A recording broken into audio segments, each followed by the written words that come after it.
Oh no, is my camera back up? Okay, it's doing its best. It's doing the best that it can, and that's okay. That's all I ask of it. Snap camera's really not having a good time today with my computer. But last episode of Beacon Pines, we found out there was something called a source in the real Beacon Pines, which has been cloned. Our town, Beacon Pines, has been cloned because the original has a deep hole in it called the source, and the entire town was frozen over. And now we're living in a fake town that this fucking man's and some other people who we don't know yet have reconstructed for us, and no one fucking knows that the town is a fake except for us and a handful other like people who like are working with this villain creature, villain. And we found out that our grandma is actually our mother. Not in a weird way. She somehow transformed into, it's not like a Futurama situation. She somehow transformed into our grandma, or like an old person. So now that now she's a grandma type person because our mother disappeared. I don't know whether it was from like the toxic goop or what, but she's now old and she was posing as our grandma, and because we found out that our real grandma died years ago. And so we were like, who the fuck are we living with? It's our mother, disguised as an old grandma person. And we found out that if we try to drop anything too fiery or too stressful into the source or the hole in the middle of the ground, then what happens is the entire town freezes over. And so now I think we're trying to figure out how to expose everyone, expose all these villains, while not getting murdered. And I think that's it. That was a lot. That all sounds so bad. But there's where we're at. And so now we're here, heading to the festival because it's the perennial harvest, which is like the town's biggest festival thing that they do. And so we're headed back from the other Beacon Pines, the real Beacon Pines, to our fake Beacon Pines town. And he's given a speech.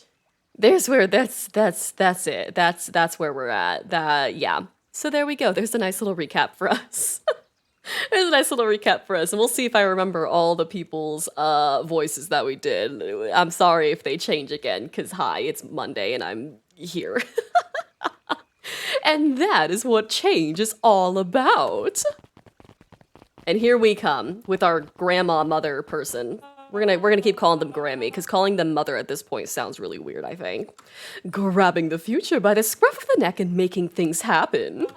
Change is a choice.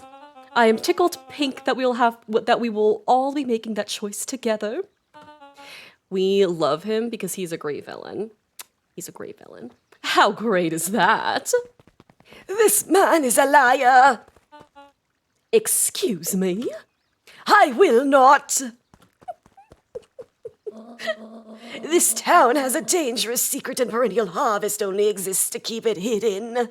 I also just love all the facial expressions that William Kerr makes. Nonsense. They picked up the whole damn town and moved it right onto our noses. You aren't making any sense, dear. Mr. Kerr addressed the crowd with a sarcastic tone. Imagine such a thing. And see, the thing is, it's so like out of whack. It's like so out of left field that of course no one's gonna fucking believe this old like woman. Like no one's gonna believe the grandma. Absolutely not. It's absurd and just plain impossible. Hi, Ruby.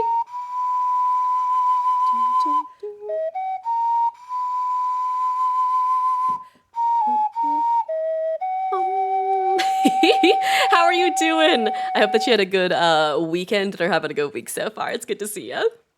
Also, I love those emotes. Those are very, very cute. I love that Lilith has ghost ones for Halloween. That's adorable. They promised they could fix the foul harvest. They told us they would clean the place up. We just had to leave town for a few days. And so that's what happened for folks who weren't here like the first episode or two, is that we learned that these people came in, William Kerr and his lackeys or whatever they're called, came in literally moved the entire town out of town for a couple of days. And when they came back, everything was fixed and fine. So in those couple days, they cloned the entire town, and now we're here. Yeah. But while they had us evacuated, Miss Hartford, I'm afraid I'm going to have to ask you to, you're afraid of a lot of things, aren't you? You sniveling little worm. I love her. This is growing tiresome. A little help, please. Ooh, and there's like 70 of those little clipboard fuckers. Like, those red pandas or raccoons or whatever they are. There's like so many of them. So I think there's some sort of cloning that's been going on with them as well. Oh no. Don't you all see this festival is a sham? An excuse to have the whole town gather in one place. They're planning something awful. I don't know what, but these people are wicked. Don't listen to her. She has absolutely no proof. I am the proof. I'm Eleanor Van Horn. Whispers filtered through the crowd. Because everyone in town knows that Luca, the main character, his mother, which is this grandma, has been missing forever. For a very long time at this point. Well, aren't you just sneaky as the dickens? We all knew Valentine's fertilizer was too good to be true. And now this whole town is paying the price. Ladies and gentlemen, I'm so sorry about this disruption. My associates will take care of this obviously disturbed woman somewhere comfortable. They're gonna kill her. They're gonna kill her. So that she can get the help she needs. They're gonna fucking murder her. Oh, Mr. Nuncreed. She's not the one who's disturbed. Oh, so Mr. Nuncreed's been in on all of this too. Like, he's been on the villain side. You too, Diamond Clown. And he actually was the reason our dad died. Love that for us. You all know there's something wrong with this town. It was just easier to look the other way. The truth is... What the fuck are you doing now too, babe?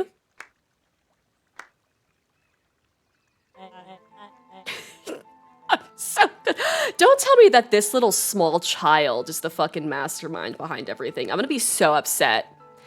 That's quite enough, Mr. Nuncreed. Torment dragged on Joseph Nuncreed's face. Oh. I'm so stressed because this little child, the one who was just clapping, is the child of, like, the rich people in town, the one who kind of own everything. I feel like Mr. Nuncreed's gonna get murdered. Yes, sir.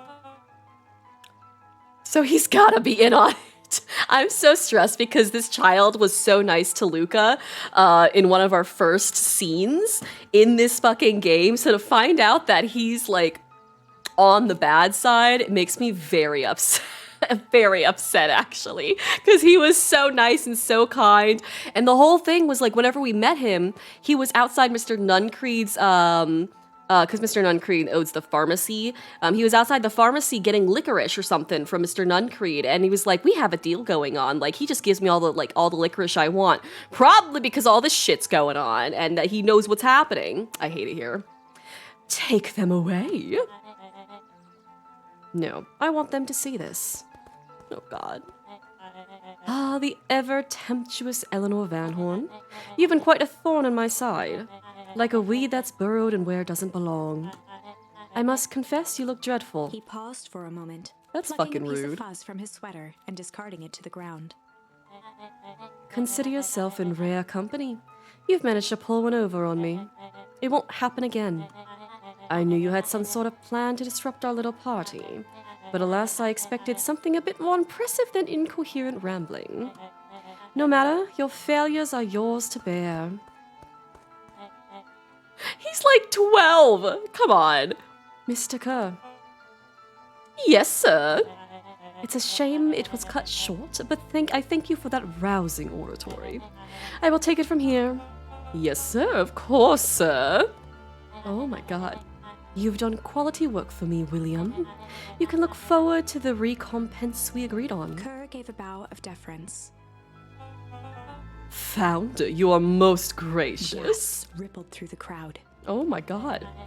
Thankfully, we can dispense with the formalities from here on Solomon out. pulled a glass vial from his pocket. In one smooth motion, he downed its contents. A triumphant smile grew across Solomon's lips. You can all call me Sharper Valentine. His body and face began to contort and expand Oh as he no. disappeared into a belching green mist. I thought Sharper Valentine died. What the fuck? A hushed horror gripped the crowd. This is a story about change. I am so upset. What? No! Okay, but they did not have to make him hot. They did not. they, they did not have to make him look like that, okay? Hold up. I'm a little. So you didn't see that coming. Good. Sharper examined his new hands. I'm so concerned. Well, this is quite the improvement. Everything looks so much smaller now. Eleanor was right about one thing. This festival was a ruse. I wanted you all to witness my glorious return with your own eyes. Why does everyone look so downtrodden?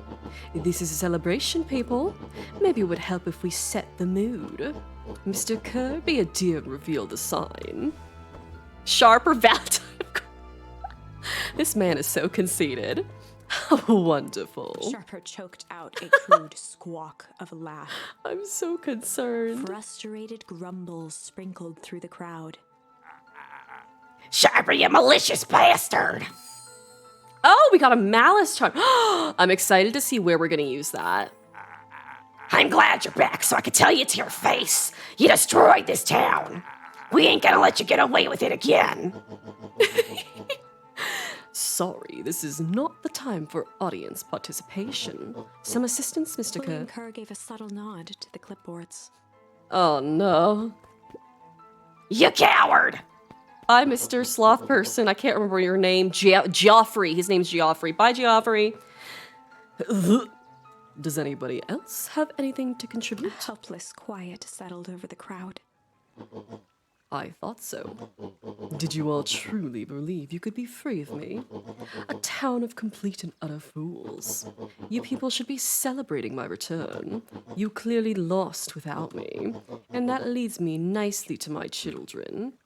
Oh, this poor... Okay, so this was the mayor of the town. And like, so Sharper Valentine had died, and this poor sweet child who was the mayor of the town, this right-hand person, he did not want to be the fucking mayor. He wanted nothing more than to fucking leave this place, but he was forced to be the mayor. And he was so stressed and upset the entire time. Oh, Daddy? Sorry, Daddy. I gave you both the greatest gift a parent can give, the opportunity to prove yourselves in my absence. Squandered. To say I'm disappointed would be an understatement. But I... Silence, Augustus, an adult is speaking. He is so fucking rude. I don't know which is worse, a son who is completely hopeless, or a daughter with such potential, who inevitably lets me down. Eris, you fail me with admirable consistency. Thankfully, I was counting on it this time. Father, I have been wasting time, my dear. What have you accomplished? I was focused on cementing our legacy. Legacy? Who needs a legacy when you can just live forever? But what about... It's all right, kiddo. I'm afraid you suffer from a complete lack of imagination. There's just no helping it. Now then, where's Joseph? You didn't take the opportunity to slip off, did you? Ah, there he is. So Joseph, Mr. Nuncreed, has been helping the villains this entire time, which got our dad, Luca's dad, killed. And so we hate Mr. Nuncreed, right? Like, literally, Daddy. Sorry, Daddy. Oh, and thank you, Buttspot. Love that. Butty. Like, they did not have to make his eyes like that. They did not have to do those eyebrows and, like, the sly, like, lips like that. They did not have to do that. They did that for us. Thank you, makers of Beacon Pie. Everybody should give him a hand. None of this would have been possible without Joseph. I think you've said enough. Nonsense, the people deserve to know how helpful and loyal you've been. I only did what I did because he left me no choice. You always had a choice, Joseph. You were just simply too weak to take it. No matter, cheer up. You are about to be rich beyond your wildest dreams. You should follow Mr. Kerr's example. When I found him, he was in a sorrier state than any of you. An aging actor, desperate to recapture his youth. He played his part, and soon he'll be able to play leading man again. Forever, in fact, if he remains loyal. There goes for all of you. Well, those who haven't already frittered away my goodwill. Beacon Pines is mine again, and I'm willing to share its spoils in exchange for absolute loyalty. Are you saying William Kerr was never in charge of bringing harvest? You think that puffed-up lather skit could have accomplished all of this? Dawn, I suppose it's time for your big exclusive. Sharper addressed the crowd with indignant pride. He'd planned this moment for so long that now, at the deed's fruition, it almost felt frivolous. You see, I needed a figurehead to hold things down while I orchestrated my return. Someone to misdirect, lie, and bilk this town for a spell. So I invented William Kerr. Take your bow, you've earned Mr. Kerr it. flourished a preposterously elaborate bow. Who the fuck is Mr. Kerr, then? I'm so concerned.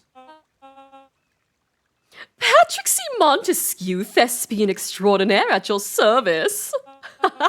Founder, I just want to thank you again for this opportunity. It truly was the role of a lifetime. Wait, so this Bill Kerr was a patsy a whole time? Now that your secret's out in the open, what's to stop this town from rising up against you? Oh, that's the delicious part. Fear. Thanks to our clipboards, I know what each and every person in this town fears most, and I will make those fears manifest for anyone who steps out of line. The choice is simple. I'm not afraid of you. The young hero. I've kept a keen eye on you, boy. You and your friends made a habit of disrupting my plans. What a pity. If things would have gone a bit differently, you might have had your moment of triumph. But that's fate for you. You can't do this. Oh, but I can. I have won. Never underestimate what a great man can do given time. And now time is my plaything. Perhaps the most expensive thing I've ever bought, but well worth it. Right? The young hero, right? Like, good for Luca. Like, he deserves this little win. I hope that he kills Sharper Valentine or something. Because Luca's been through a lot and he deserves a win. He deserves a W at this point. Sharper coughed up one final laugh and cracked his knuckles. Enough chit-chat. Let's get to work, shall we? I'm so fucking stressed. And so, Sharper set about remaking the town in his own image. The fertilizer factory soon reopened for business. Sales rose steadily as more and more farmers across the countryside began to swear by its miraculous properties. Beacon Pines became famous, a secretive town that, for the right price, shared its gifts with all. Oh, Gifts God. that became more and more necessary in a world where winters grew longer and longer. The end. Absolutely This not. is wrong. Oh, thank God. Things are becoming clearer now. I was like, if this is the end, I'm gonna fucking flip my You shit. can feel it, right? We can't let Sharper win. He might just be the key to this whole thing. So we have to kill Solomon when he's in child form. I.e., kill Sharper Valentine when he's in child form. I think that's what we've got to do. Let's see. Which I don't want to, because that sounds so mean. Like, killing a child sounds not good. Not good. Okay, another branch. Alright. Hold on, Luke appeared up at Mr. Nuncreed, kind eyes warmed a stern face. There is a deeper emotion hiding beneath it all. It was subtle, but Luca could sense something eating away at him. There was a blank lurking behind those eyes. This is a section where we don't know much. So in this branch, we barely know anything about the town. We don't really know what's happening. The thing is, we ran into Mr. Nuncreed at the phone booth. And Mr. Nuncreed asked us what's wrong, and we had seen something, like we had just like run away from the toxic area where the people with like the masks and stuff were trying to grab onto us and take us and like, like take us. And the other branch is where we confided in Mr. Nuncreed and was like, oh, hey, like, we just ran away from these people because back in, like, town, something's happening. And Mr. Nuncreed was like, I really wish you hadn't told me that and then killed us. So this is right before that. This is where we've run into Mr. Nuncreed before we've told him anything at all. That's this branch. That's this branch, right? Killing children is a lot, right? Like, I don't want to have to kill Solomon. I really don't want to have to kill Solomon. So we're gonna go with malice here and hope that there's a way around this. There was a malice lurking behind those eyes. Especially because in this branch, we don't know that Solomon is Sharper Valentine, so I don't think we're gonna get the option to kill him. So, like we'll see. Ready to spring. Oh god. I'm so fucking stressed for us. Lucas felt the weight of Nuncreed's hand on his shoulder. Something wasn't right. Oh, good. Okay, so with the malice, we're not going to confide in him. He didn't know why, but something was telling Luca to get out of there. Thank goodness! I just want this to all be over. And this is before we know that our grandma's our mother. Also, like, we literally don't know, like, anything. Rolo's been taken, and that's all we know. Of course, I'm sure it will all work out soon enough. I should get going. I told Roxy I'd check for Rollo at the tree house. Twisted free of Nuncreed's grasp. Of course. I'm so fucking stressed.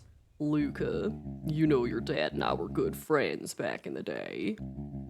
You can come to me with anything. No, we can't because then you're gonna kill us. Anything at all.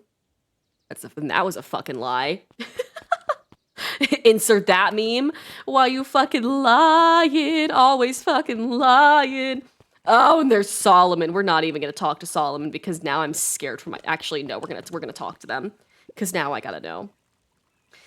These festival decorations are a bit humdrum. Now, if I were to throw a festival, it would be a thing to behold. I agree. This is all more than a little sad. It's worse than sad. It's boring. What if we did a little something to spice things up? I'm listening.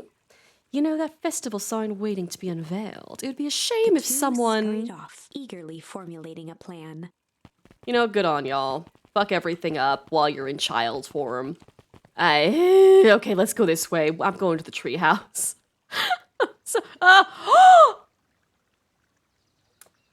Okay. So this is Beck's mother, one of Beck's mothers, because she's got lesbian mothers and we love them. This is Beck's mother, who just came to town and is helping Perennial Harvest with stuff, so we don't really know where Beck's mother is in all this. We don't know if she's a good person, if she's a bad person, if she, like, just doesn't know what's going on quite yet. Like, we don't really know what's happening with her yet. Right? He's the guy who's like, come to me with anything, and then you go to him and he calls the cops on you or something. Literally, and you're just like, well, never mind. I'm never going to trust anyone in my life ever again. Thank you. Literally, yeah. Identify yourself, please. Nellie Modewell. I work here now. I'm unable to locate you on our staff roll. Oh, I don't officially start until tomorrow. Mr. Kerr said I can come in early to get a few things done. Hold, please. Clearance authorized. Thank you. Our harvest awaits. I fucking hate that. Our harvest awaits. I wanna get in there and see what the fuck is on all of the paperwork that they found for us, like of our fears and stuff. Like, I want to know what all that says, you know? We'll see if there's a way to break in sometime. Rollo! Because I want to break in. He aired a long holler into the woods. This is where Rollo's missing. We don't know where he's at. Rollo! Rollo, wherever you are, I hope you're okay. And I think this is the one where we don't even have walkie-talkies. So, like, like, in some of the previous branches, we had walkie-talkies. So we could, like, talk and communicate with Rollo. I think this branch we don't. Luca felt his eyes getting heavy and plopped into the beanbag. He's gonna fall asleep and someone's gonna come up on him. He conceded to its lumpy embrace. I'm so stressed. Okay, wait at the treehouse in case Rollo shows up. I hope he does. Please. Once again, Luca found Oh, himself in no. a vast black expanse. We keep having these dreams where I am the big bad, and I do not like it. This time, he knew exactly where to go. He took a single confident step forward. The world flickered and pulsed. He found himself standing in front of the frigid air of a blazing campfire. The source. He plopped down cross-legged and gazed into the cold flame, waiting. Soon enough, the fire began to die out, popping sporadically, until all that was left was a single ember. Luca stood up and dusted himself off. He plucked the glowing ember from the cold ash, examined it, and slid it into his pocket. Are we gonna wake up with some ember? A keepsake. The voice of his father spoke behind him. You made me proud, Buckaroo. Oh. Luca turned to face him. Dad, what is this place? A warm grin grew across his father's face. A place where everything that has been and everything that could be all wait together. Luca found himself staring at his father's face, trying as hard as he could to memorize every single detail. Wait? For what? Another voice spoke out as Luca's doppelganger stepped forward. Oh god, I was wondering when our doppelganger would come out. That's up to you. Without knowing why, Luca began to weep. Is any of this real? Are you real? Luca's father bent down to smudge away a tear. Luca's father has been dead for years, just for folks who don't know, so this is very sad. Of course. I'm as real as the part of you that misses me. Aww. Luca turned to look at the older version of himself. And you? The doppelganger choked back tears. I'm as real as the part of you that's angry he's gone. Oh. Does that make sense? Through his tears, Luca laughed. I think so. His father pulled him in for an embrace. Time to go, Buckaroo. Oh no. My soul. Luca was startled What from the his fuck? dream by a banging on the floor. If this isn't Rolo, I'm going to cry. Are you in A there? commanding voice rumbled from below. Just as Luca sprang to lock the entry hatch, the door knocked open. Lock? Who the fuck is with us? Chapter 5. Dangers big and small. Oh my He god. stumbled back. He heard the rope ladder creak under significant weight. Keeping his eyes fixed on the hatch, he inched backward to the balcony. As his hand grasped the door handle, Luca froze. A large figure clumsily wriggled up through the hole. Oh, thank fucking god. Oh. Oh. I was about to be so stressed. I thought William Kerr was about to come through that fucking, like, or the clipboards are about to crawl through that fucking hole. Oh my god. Stop right there, or I'll... Wait. Is this Rolo?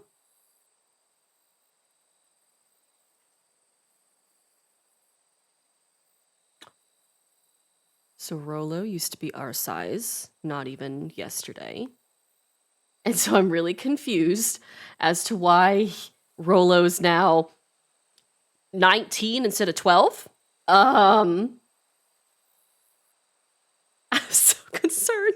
Did he fall into the toxic goop? Like, why is he old now? Oh my fucking god. Shleese, I know it's dark and all, but I figured you'd recognize me. The Hurrah! large figure cocked its head inquisitively. Stop now or I'll clap you with a baseball bat. Whoa, whoa, whoa, take it easy. Luca, you need to get your eyes checked. It's me, Rolo. Nice try, but I know you aren't Rolo. You're like one of his random uncles or something. He does look like Rolo though, like, you could tell he used to be little Rolo. like large Rolo. Double the size Rolo, he's gotten 2 times taller. Where is he? Uncle? Luca, quit messing around. It's me. If it's really easy, prove it. Flaming chicken coop, Luca. Luca's jaw dropped. He peered Aww. more closely at the man standing in front of him. How old is new Rolo? Something about him was undeniably Rollo. I'm so stressed. Only bigger, older, changed. How? What happened to you? Got cat hair floating on my mouth. When I was running away, I ran into more people in those yellow suits. They grabbed me and dragged me away. Right where did they take you? Dunno, they threw a bag over my head. It was cold and smelled like a swimming pool. I think it was an underground lab or something. They made my hands all big, look. Rollo Aww. proudly presented his hands to Luca. So this must have been what happened to Luca's mom too. She must have somehow found like the aging serum or whatever that they used, and used it to become grandma. Like that must have happened. That must have happened. Pretty sweet, right? I mean, it wouldn't be my first pick for a superpower, but beggars can't be choosers. Rollo, it wasn't just your hands. My feet, too? Rollo's such a dingus. Dang, Paul just made me new shoes. Wait, Luca, why are you so small? Luca moved to the side and pointed Rollo to his reflection in the balcony window. Rollo is really trying his best. He's the himbo of of this story. What His the? hands shot up to his face. Holy Toledo. Rollo, what did that do to you? Well, it made me drink some sort of green crud. Ooh. Actually, it wasn't too bad. It kind of tasted like licorice.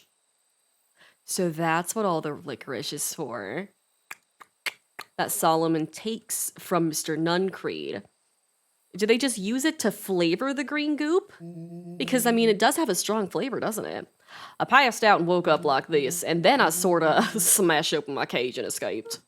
In a cage? Wow, you smashed open a cage? Kinda. At least I think I did. It's all a bit of a blur.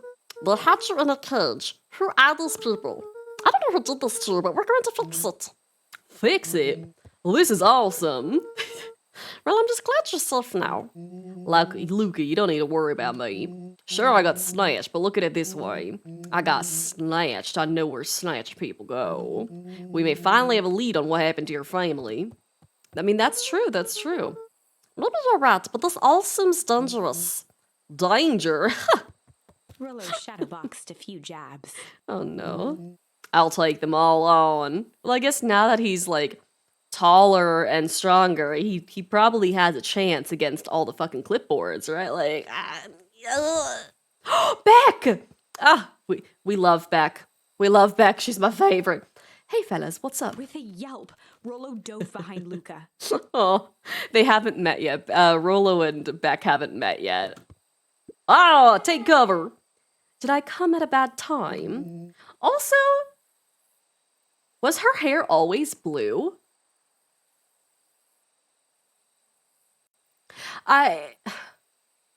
For some reason, I don't remember, like, the little tufts of hair on her head being blue, but maybe I just wasn't paying attention. I could have sworn she had black hair. I don't know. I'm gonna have to go back to past VODs and look at that, because now I'm confused. But then again, it's been 5 days since we last played, so I probably just forgot. Who the heck are you? This is Beck. Sorry, something truly bizarre just happened and I need help. I didn't know where else to go. So, you're just hanging out here with your large adult friend? Oh no, this is my buddy Rollo. This is your missing friend. They look so tiny in comparison now. This is fucking wild. Like, he's so tall compared to them. Run on the song. He seems a little old. All I have you know, this is a very recent development. Because Beck doesn't know what's happening. She just moved to town. She has no fucking idea about anything that's currently happening. I would be so confused and I would leave. What the heck does that mean? Oh, I'm sorry, you're the one who just showed up out of nowhere, so we'll be asking the questions here. That's fair. How did you find us? Your silly little treehouse? I think you mean our silly little mission control. I hate to break it to you, but your secret path isn't so secret, and I could hear your racket from a mile away. See, Luca, this is why we need to improve security around here. Not now, Rollo. But you said something bizarre happened? Yeah, but, She shot a nervous glance at Rollo. she's like, I don't fucking trust adults. She's like, I but you know what, valid and fair. She's like 12. They're all like 12. And nothing you can say around me, you can say around Rollo. This has been a weird day all around, hasn't it? Yep. Beck's eyes narrowed. Okay, so it all started when I made it back home. My first order of business was to try to salvage my hair. Okay, I knew her hair was not blue. So, I dyed it with some stuff from the chemistry set my mom gave me. Thank goodness. I thought I was losing my fucking mind. I was like, her hair was not blue last time we saw her. So I feel so much better about that. I'm glad they brought it up. Oh, thank goodness. I love that she dyed it though. Like, isn't that the true, like, going through something kind of moment? You're just like, I'm just gonna dye my hair. It just sounds really fun right now. Okay. Just need to play it cool and hope no one notices. Notices what? Oh, nothing. I was just... come over here and let me have a look. I hope you love it. Oh, honey, what in the world did you do to your hair? I just kind of felt like a change. This is going to take forever to grow out. You were the one who said that change was a good thing, right? I was talking about your mother's new job. I was talking about us moving. Well, I guess I just took your lesson to heart. Ilona tried to put on a smile. I love Beck so much. Before I forget, I came up here to tell you that Nellie had to go into work. Tonight. Her and Mr. Kerr decided it would be good for her to get some things done before tomorrow. That Kerr guy seems like a grade A creep. Beck. He is, him and his weird cult of personality. You are not going to ruin this job for Nellie. It means too much to her. Aww. Oh, I know exactly how much it means to her. It means enough to It means enough to her to exile her daughter to this podunk town. This place sucks. These people are weird. You just don't know them yet. It's always cold. We're in the mountains, you'll get used to it. I can't even pick up a single decent station on the radio. It's all banjo music and farm reports. You know I grew up in a town not that different from this one. Is that why you're better at talking to plants than people? She's so mean. Okay, so here's what we're gonna do. First of all, you're grounded. What? In the morning, I'll have Nellie come and see what we can do about fixing your hair. You need to look presentable for the festival. But not another peep. She sighed, and after a moment, looked down at Beck sympathetically. Yeah, you should feel bad. You just tore her out into this new town and are making fun of her hair and being mean. Not that Beck's being kind back, but damn. I know moving is hard, honey. But that doesn't mean you have to make yourself miserable all the time. Other people seem to have that covered for me. Oh, and if you decide to rebel by dyeing your hair more... She flashed a sly grin and tousled Beck's hair. I'll shave it off for you. I hate that. Like, it always makes me so angry when parents will sit there and be like, oh, you did this to your hair? Let me just fucking shave it all off then. And it's like, what? No, that's their hair. Fucking stop. It makes me so upset that, like, parents will, like, you know, hold that over. Because you can't say no if you go to the fucking barber shop and your parent is just like, shave off all their hair. Like, they take it and do it for you. Like, you can't say no to that as a fucking child. And it makes me so angry that parents will try to do that to their children. Think of how rebellious you'll look then. Very funny. Thank you. Good night, sweetie. Good night, Mum. Wait. First of all, this town does not suck. Second, you need help because you got grounded? No. I'm sorry you got in trouble. It's my fault your hair got screwed up in the first place. Oh, is it from the toxic goop? It must have been from the toxic goop. I completely forgot. Like, one of the first things we did in this fucking game was whenever we met Beck, we found toxic goop, and on one branch, some got on her hair, I think, and I think on the other branch, some got on the kid, Iggy, except on his arm, which is why he, like, his arm was all, like, mutated. I think because that was our fault. That was us. Yeah, right. Children are, in fact, their own full human beings who deserve to have their choices respected, right? And a lot of parents don't understand that. And it makes me so upset. It makes me so upset. Because, like, I don't know. Like, if you choose to fucking bring a child into this world, you can't just sit there and be like, well, if you're not gonna live on my terms, then I'm gonna fucking do whatever I want to you and, like, rip you of your autonomy and do all this shit and make you fucking miserable. And then whenever you're super sad and depressed and, like, angry about everything, we're gonna make you feel bad about feeling the feelings that are very valid. And it makes me so fucking angry. Like, people, I feel like to have children for themselves and, like, not to actually raise and, like, grow a child and, like, be there to nurture them, but so they've got something to, like, manipulate and control. It just makes me very fucking angry. Don't worry about it. I actually kind of like this look.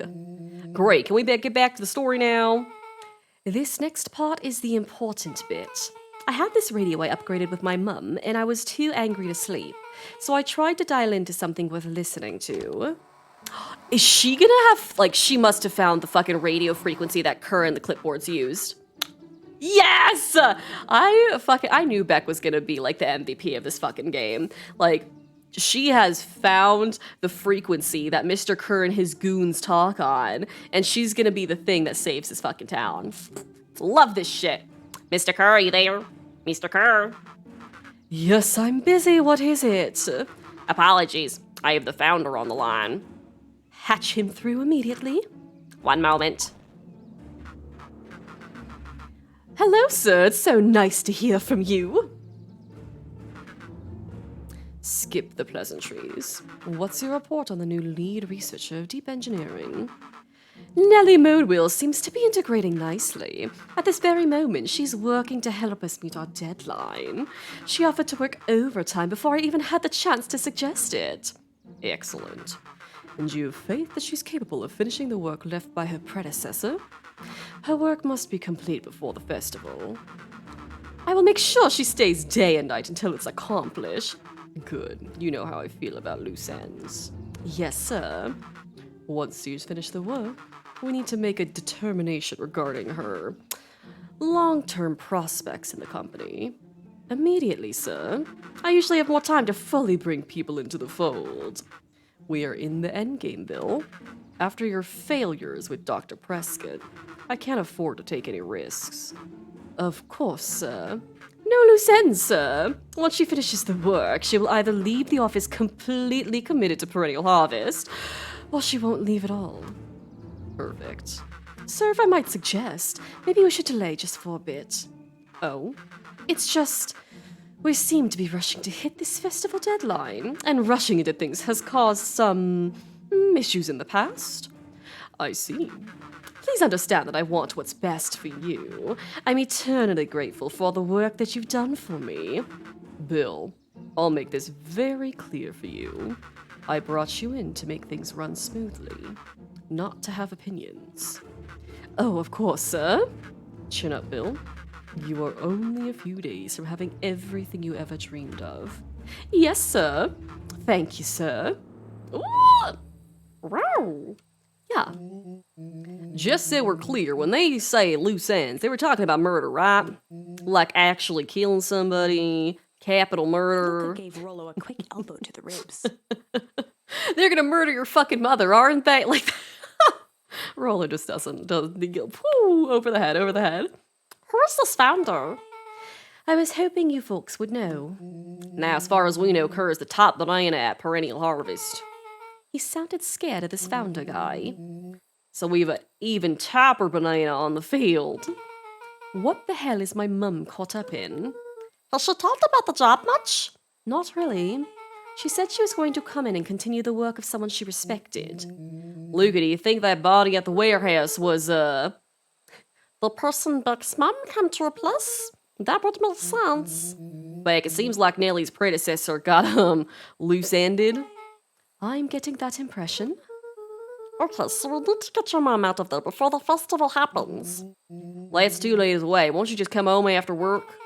The creep on the radio said they were going to hold her there until then. So if she's not coming out, we got to go in to get her. I'm so excited to fucking break into this place. I've been so curious about what is in that Perennial Harvest building. And I'm very excited to destroy everything. I hope that we get to burn everything to the ground. Beck flipped a large sheet of paper out of her pocket and slammed it on the floor. Did she get the code? Maybe this'll help. Yeah, blueprints? Well, that's really just a welcome mat for my mum's PH orientation day. But it shows the layout. Sure looks like blueprints to me. Look, here's the reception area. There's a big room marked Founder's Office. It even has the exits marked. Guys. We have a deadline, we have an objective, we got blueprints. You realize what this is, Rolo right? started to wiggle with excitement. He's so excited. I think we're heisting. It is officially a heist. You know, I love how Rolo's so Chapter excited. 6. I'm fucking stressed, but Rolo's excited, so that's what matters The most. heist. Oh god. They spent the night's end huddled around that small map, formulating a plan to infiltrate the headquarters of Perennial Harvest. It would be no small feat, a modern facility equipped with all manner of technology, not to mention the swarm of clipboards that would most certainly be scattered throughout.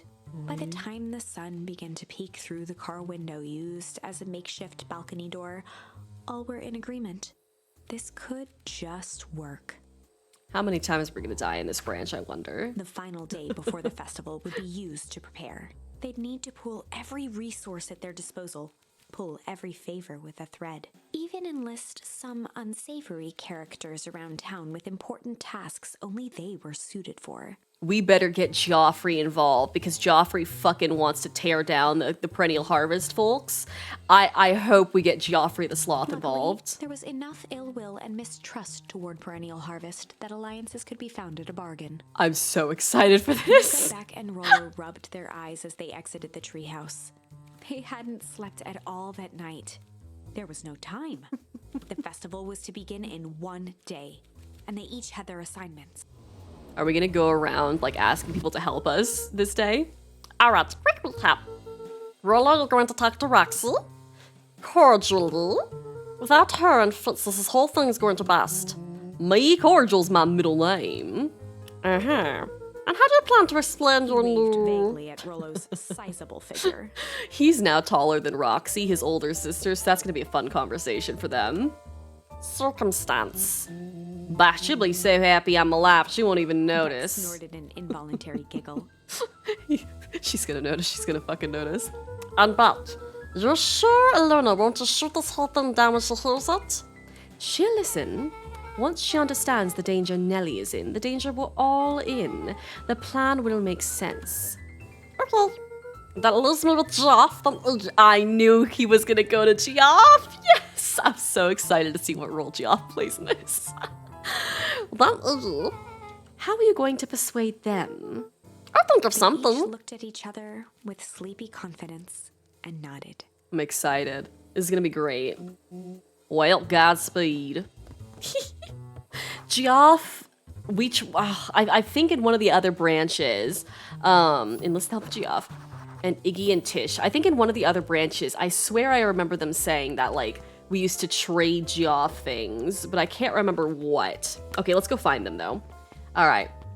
Iggy and Tish are going to be the harder ones to persuade, I think, because in this specific branch, we haven't bonded. Like, in one of the branches, Iggy and I, like, had a lovely little conversation together and, like, you know, talked to each other a bunch, and, like, kind of, like, got over the whole thing that was happening between us. Has not happened in this branch, so it's gonna be a little more difficult, especially because Iggy was bullying Luca. Jeff's hardware closed down about a year ago. Aw. The effects of the foul harvest stretched wide. When there are no crops in the field, tractors don't need fixing. Oh, Jesus. Hey, Jeff. What can I do you for? Well, I know how much you hate Perennial Harvest. Hate's a strong word. Or sorry, I mean, I didn't say it was the wrong word.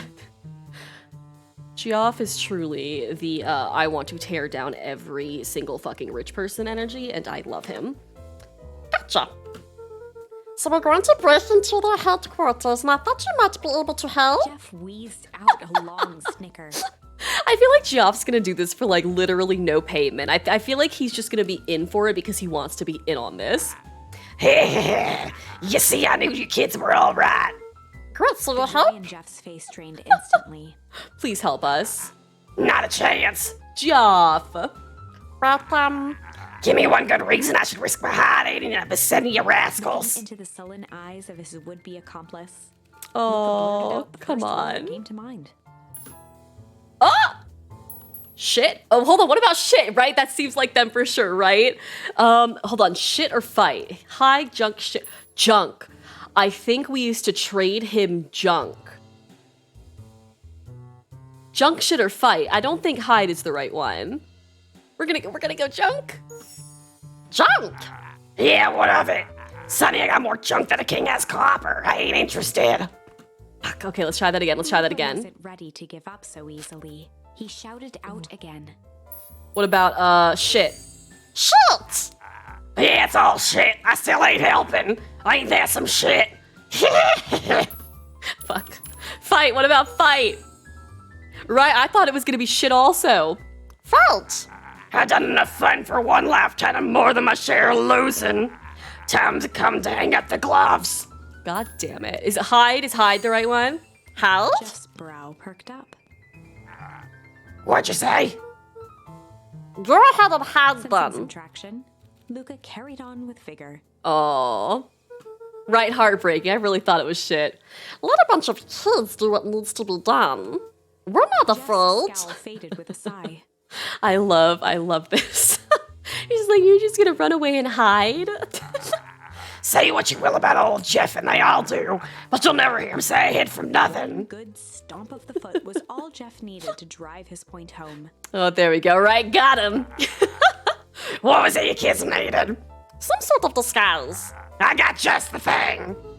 And while we're at it, that crit should come in handy. This ain't gonna be free, you know.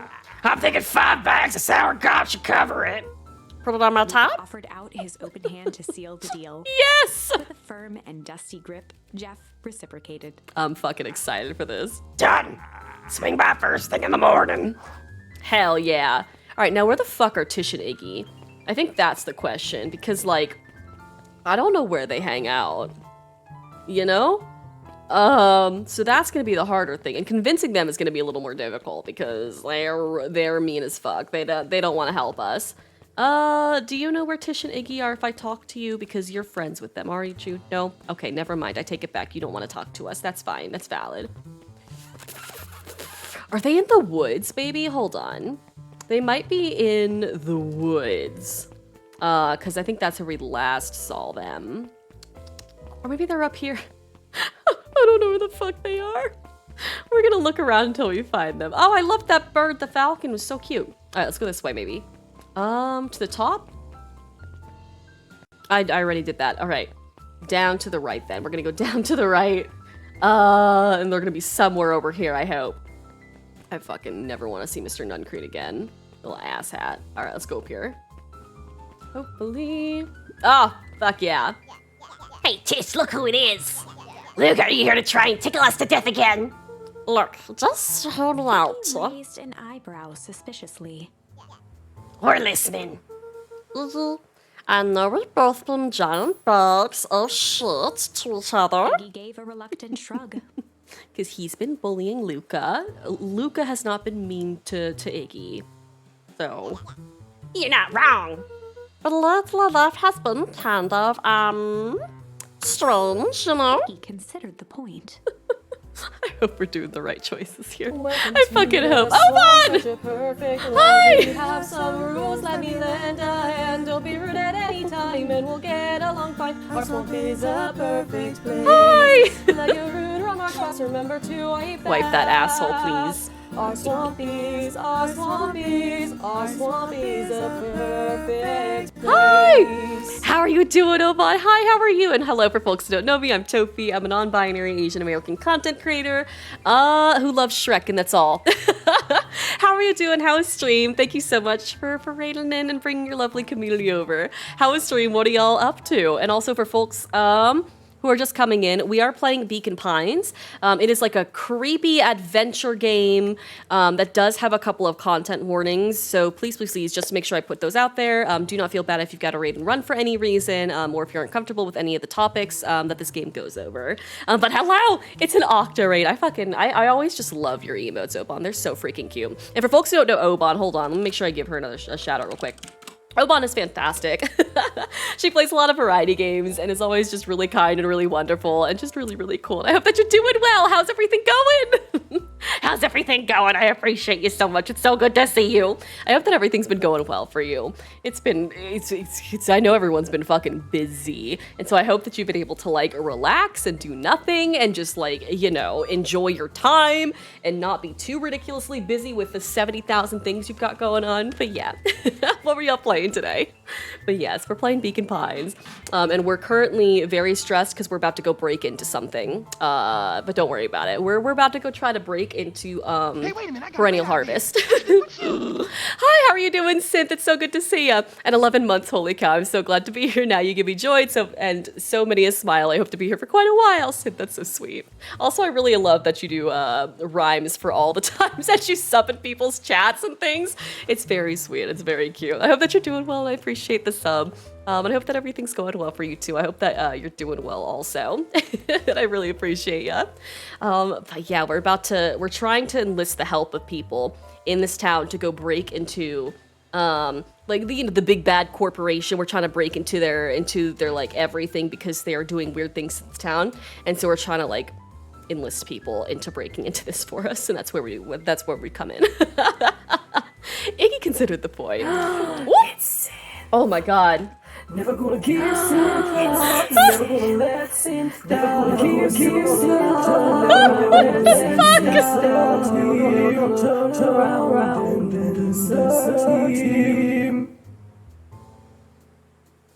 Did you hear the double there, or was that just me? Did y'all also hear the double there? Holy shit. I need to figure out why that was doubled. You heard it too? Okay. I gotta figure out what audio things I fucked up there. Cause I'm I don't know why that doubled. It's so Synth knows. Synth has a custom entrance sound. That fucked me up. I don't know why that was doubled. I haven't like messed with audio settings or anything, so like I'm concerned. I'm gonna be looking into that later. It's fine. Everything's fine. Don't worry about it. Ooh. I had a rough last week. Oh, but it's my week. It's my birthday. Oh, that's exciting. Are you doing like a birthday stream or anything? But also that's really exciting. I hope that you get to relax and get to like do nothing, and get to like, you know, sleep and enjoy your time to yourself, you know. And right, yeah, that double was at least it was a good double to have. It was like a singing voice, right? That was okay. That was so stressful. I wonder, hold on. Are other people's? Hold on. Because some other people do, I've got some, hold on. I'm trying to see. Hold on. How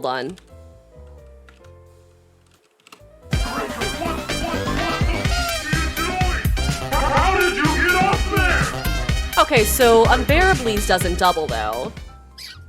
So why does yours double? Hold on. Why is it just yours? What the fuck?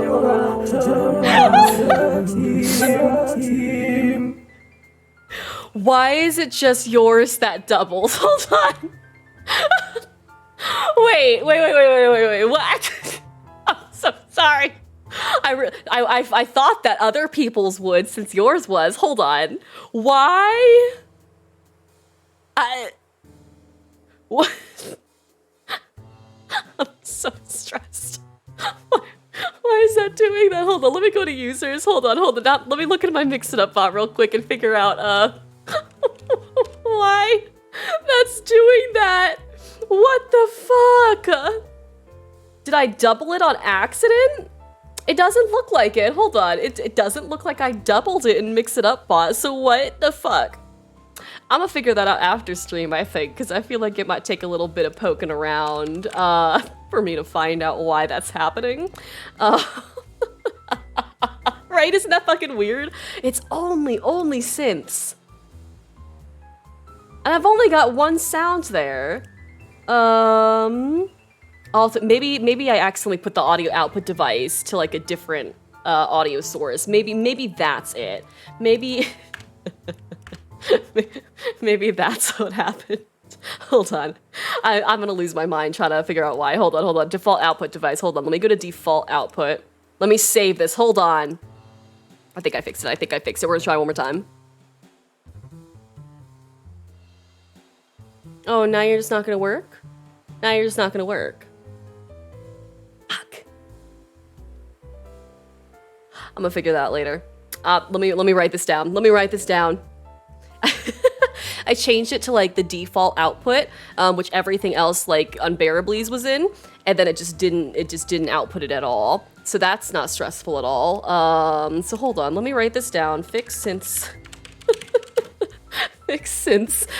intro, entrance command, it's doubling.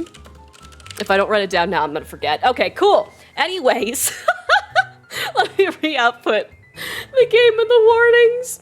Oh, we're playing Beacon Pines, and there is some stressful content in it. Please do not feel bad if you gotta pop off because of that.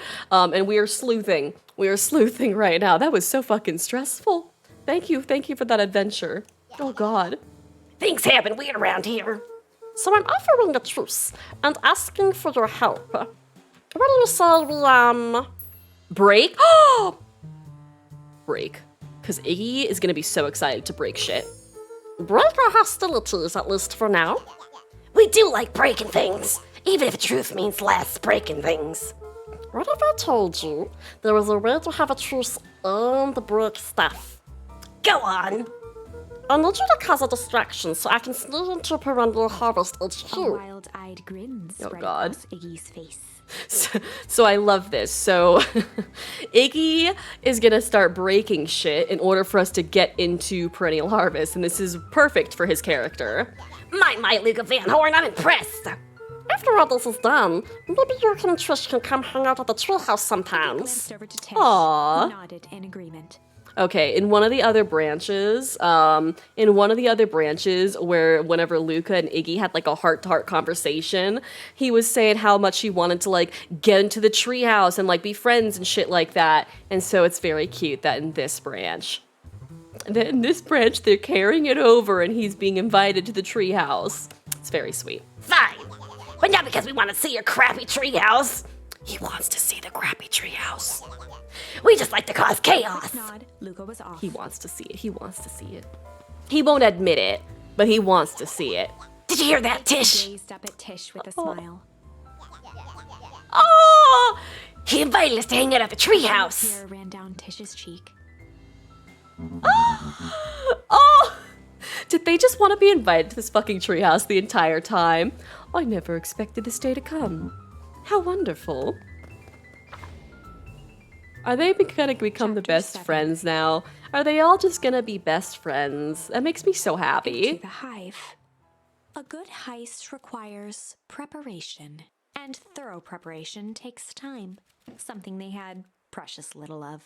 I'm so So stressed. far, everything was in order. Jeff, Iggy, and Tish all agreed to do their part. I refuse to call Geoff Jeff. No, absolutely not. That is not Jeff. That's Geoff. I am so sorry, makers of Beacon Pines. We're going to continue calling Slothman Geoff. So I actually have to go now because I don't want to get too many spoilers. Oh my gosh, please, yes. It was so great to see you. And we got to play games again sometime soon. Especially that fucking Ghost Hunters Corp game, because it terrifies me. But I appreciate you so much, and I hope that you have a good rest of your time zone. And it's great to see you. And hold on, let me make sure I get one more shout out. There we go. It's great seeing you, right, besties? I'm so excited for them. Like, it's so sweet because, like, you know, Iggy was so fucking mean to Luca in one of the other branches, and he just wanted to be friends with him, which, granted, he could have just used his words instead of, you know, bullying, but I'm glad it's working out now. I'm glad it's working. They're children. They're like 12. They don't know how to use their words yet. But like, I'm excited for them to actually become friends again because it's good. And yes, I have so many new scary games like this one. Let's talk about it. Oh, okay. Can't wait. Heck yes, please. It's great to see you. Have a good time zone. Beck radioed Luca that night with a Yes. simple and covert message. We are locked and loaded on Yes. All right, Rolo, did you get your friends And too? Rolo, after a lengthy confession, managed to persuade Roxy and Fitz to help. Yes.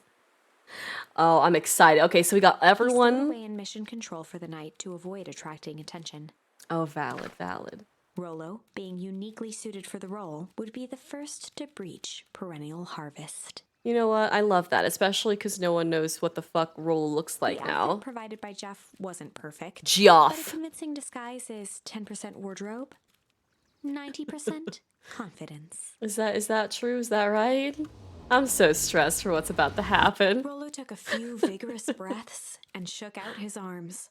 Does he have a fake mustache on? He's got a fake mustache on. That's so cute. Look at him. Oh, he got a mustache. He's got a little tool belt. Just stay calm, Rolly. You can do this. I'm so fucking excited for this. Got your delivery or a delivery? I don't have anything in my notes about a delivery. One moment. Come on, break in. I'm so sorry, but there's no delivery scheduled for this morning. He Right. had to think quick. I'm so stressed. Well, that's because this goes directly to the founder. He asked that it be kept a Rollo secret. sighed, Come adjusting on. his tool belt.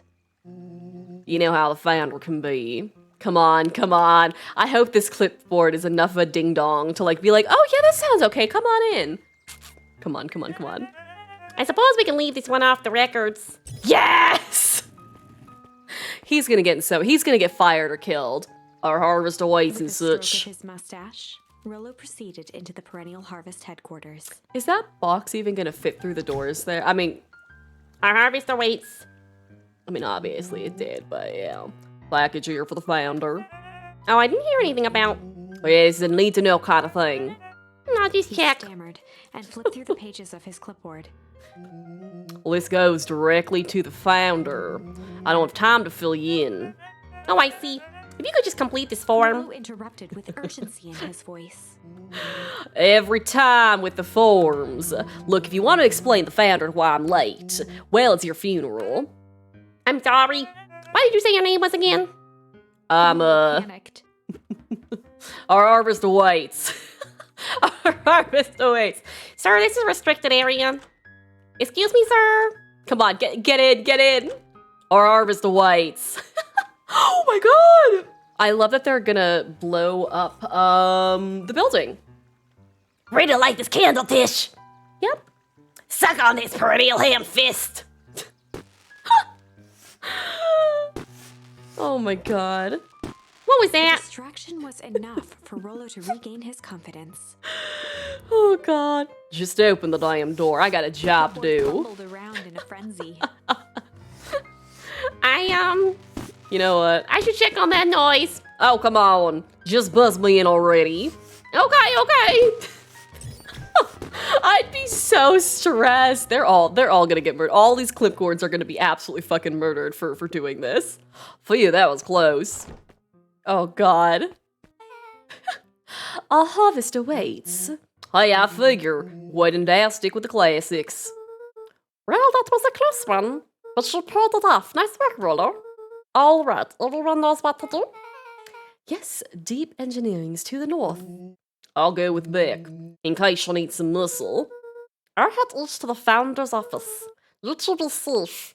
So Luca's gonna find out that his sweet friend Solomon is actually the founder, and I feel like it's gonna be a bad time for all of us. It's gonna be a bad time for everyone. All right, this way. Oh, is there a little water thingy? That's odd. There's not even any cups for the water. You just you just put your face underneath it and open the little tabby thing. Oh, I'm gonna get so lost in here. I'm so concerned. Oh my god.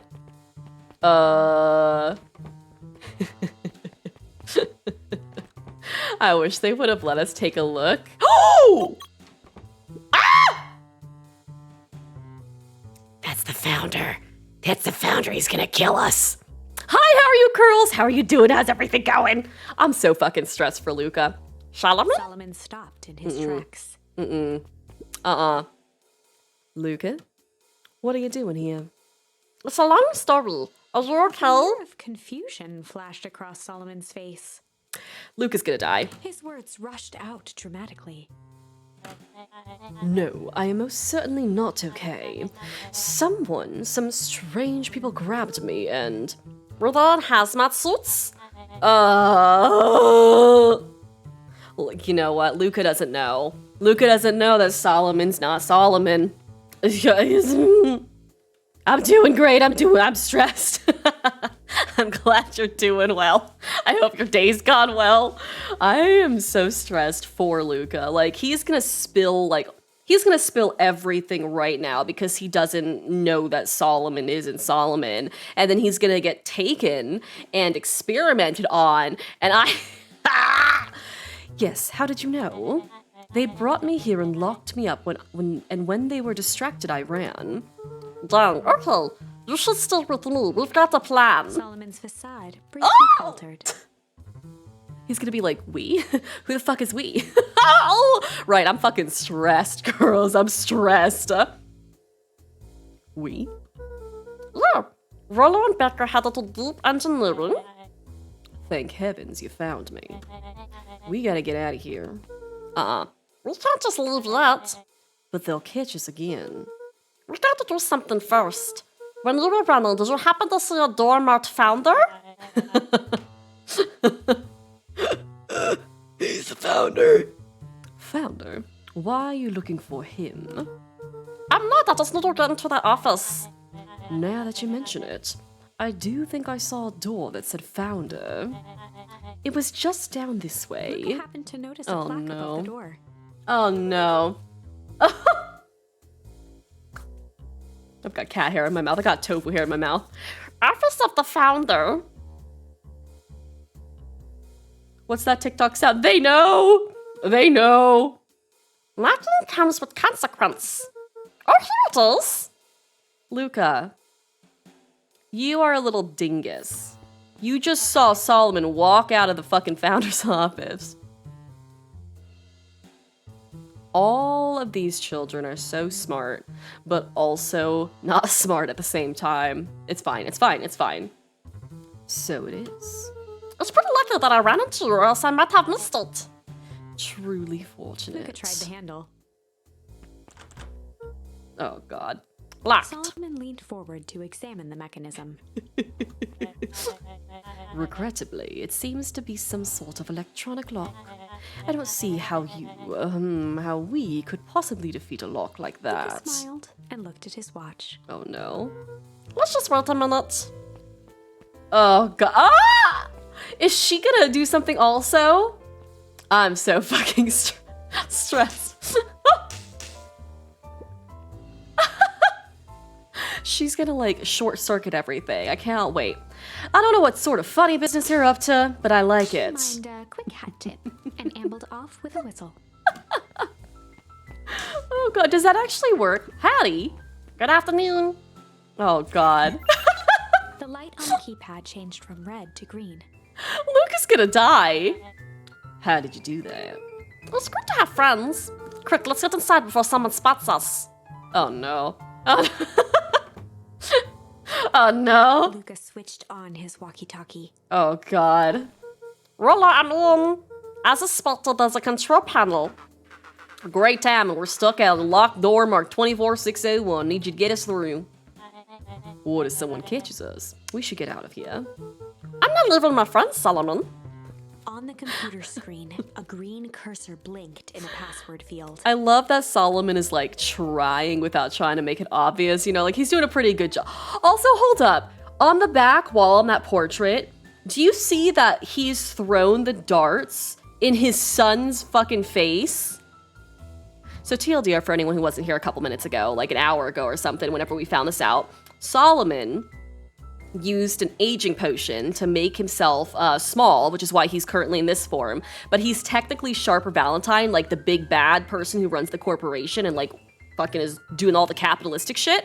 So he's the middle person in the picture there. So he's actually the father of the current mayor and then the heiress to the town. But he took an aging potion to make him small like this so no one would suspect anything was gonna happen. And he like thought like so everyone would think that he was dead. And so he's thrown darts into his son's face on the portrait. What kind of father is you love me, but you hate me.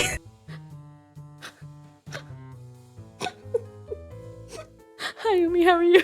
That scared the fuck out of me, right? Like, what the fuck? Right? I am so stressed. And, like, the thing is, like, Luca obviously doesn't know that he's Sharper Valentine, right? Like, he obviously has no fucking idea because it happened in a different branch, but we know. But we know. And so I am just waiting for Luca to get killed. Because it's gonna happen. It's gonna happen, and I fucking hate it. It's fine. Oh. Surely you don't have a way to get around the password.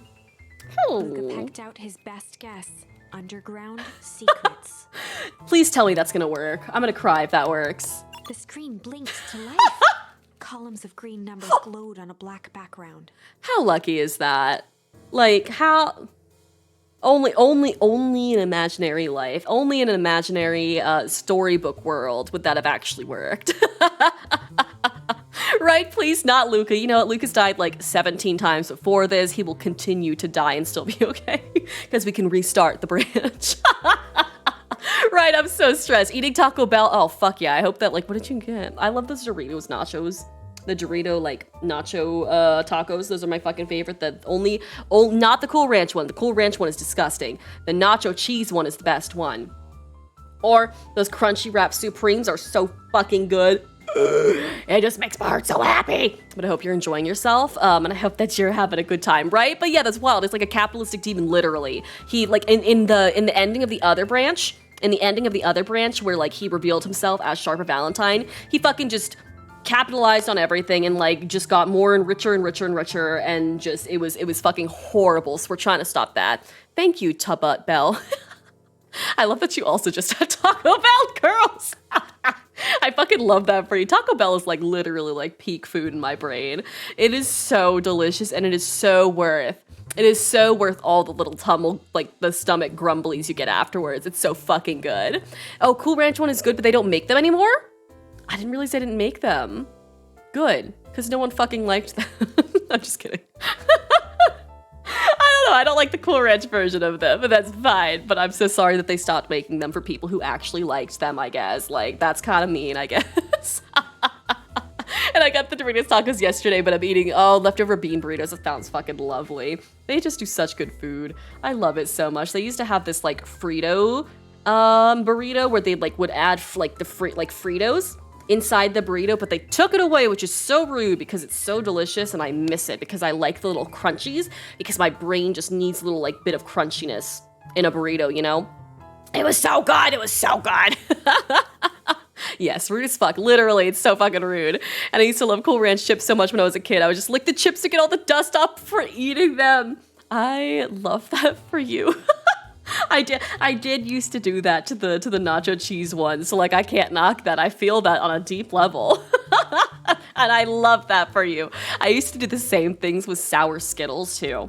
I'd literally sit there and I'd, like, suck off all the sour shit and then I'd eat it. That way I got, like, the sweetness afterwards instead of just eating it, like, general, like, you know, plain or whatever. I would sit there and I'd lick it off. Same thing with Sour Patch Kids. I'd sit there and try to lick off all the fucking sour stuff first. And Warheads too. Those sour Warhead things, I'd sit there and just try to lick off all the fucking sour stuff and then eat it. It was so weird. It was so weird. And so I love that other people did that because it makes me feel better about myself. Right? Same? Okay, I love this for us. I think that's another prerequisite of being non-binary. You have to be doing all these things in order to be non-binary. I don't make the rules. We make the rules. I fucking love that so much, girls. And yes, sour Skittles, I think so much my mouth would hurt, right? They were so good. And they make my stomach hurt too, because, like, a bunch of sour stuff just makes your stomach just like, oh, it's bad. But it's delicious and it's worth every fucking second, right? My favorite is the grilled cheese burrito. Oh, I'd replace the beef with chicken. That sounds lovely though. Oh my gosh. I'm gonna have to see if I can get that next time because that sounds delicious. And the chicken is not bad there either, right? Like, the chicken is pretty good at Taco Bell. I mean, for, like, Taco Bell food. So I'm gonna have to try that. Thank you very much. I don't get Taco Bell too often because the closest one near me is, like, 25 minutes away or some shit, and I don't want to drive that far most days. But, like, I'm gonna make a trip just for that. And I also really like their cinnamon swirls. I don't know what it is. They just have that nice, like, level of crunch to me. Right? The chicken is pretty good, right? And it's delicious. I'm so excited to try that now. I cannot fucking wait. And right mood, I'm just like, I don't want to drive that far. Like even in like DoorDash most of the time with Taco Bell, like most of the time it doesn't end up getting delivered because like it's too far away or whatever. And so like it's a very rare treat for me nowadays. And so any future location I live in has to have a Taco Bell close to me because otherwise I'm just going to cry. But it's fine, right? I want to bathe in their nacho cheese, you know, and I think that's fair and I think that's valid. And I hope that you're able to one of these days. I feel like it would be very soothing to the skin and very like moisture. Like I feel like it'd be a lot of moisture and I want that for you. I want that for you. I feel like it would just like cure all my problems. Yes, you're welcome. Yes. And I tried to order late night Taco Bell the other day and they ran out of Cinnabon bites. They gave me like all the remaining cinnamon twists. Oh, okay, that's really sweet that they gave you a bunch of cinnamon twists, but that is so unfortunate because their Cinnabon bites are actually also very good. And it's like they're just so delicious. And so I'm glad that they like at least replaced them with something, right? So damn. I hope next time you go, they've got so many fucking Cinnabon things for you though. And it would cure my depression, right? Like literally. I feel like if I could just soak it into my skin and into my body and like into all the crevices and folds and into the hair, like I feel like it would just like absorb into me.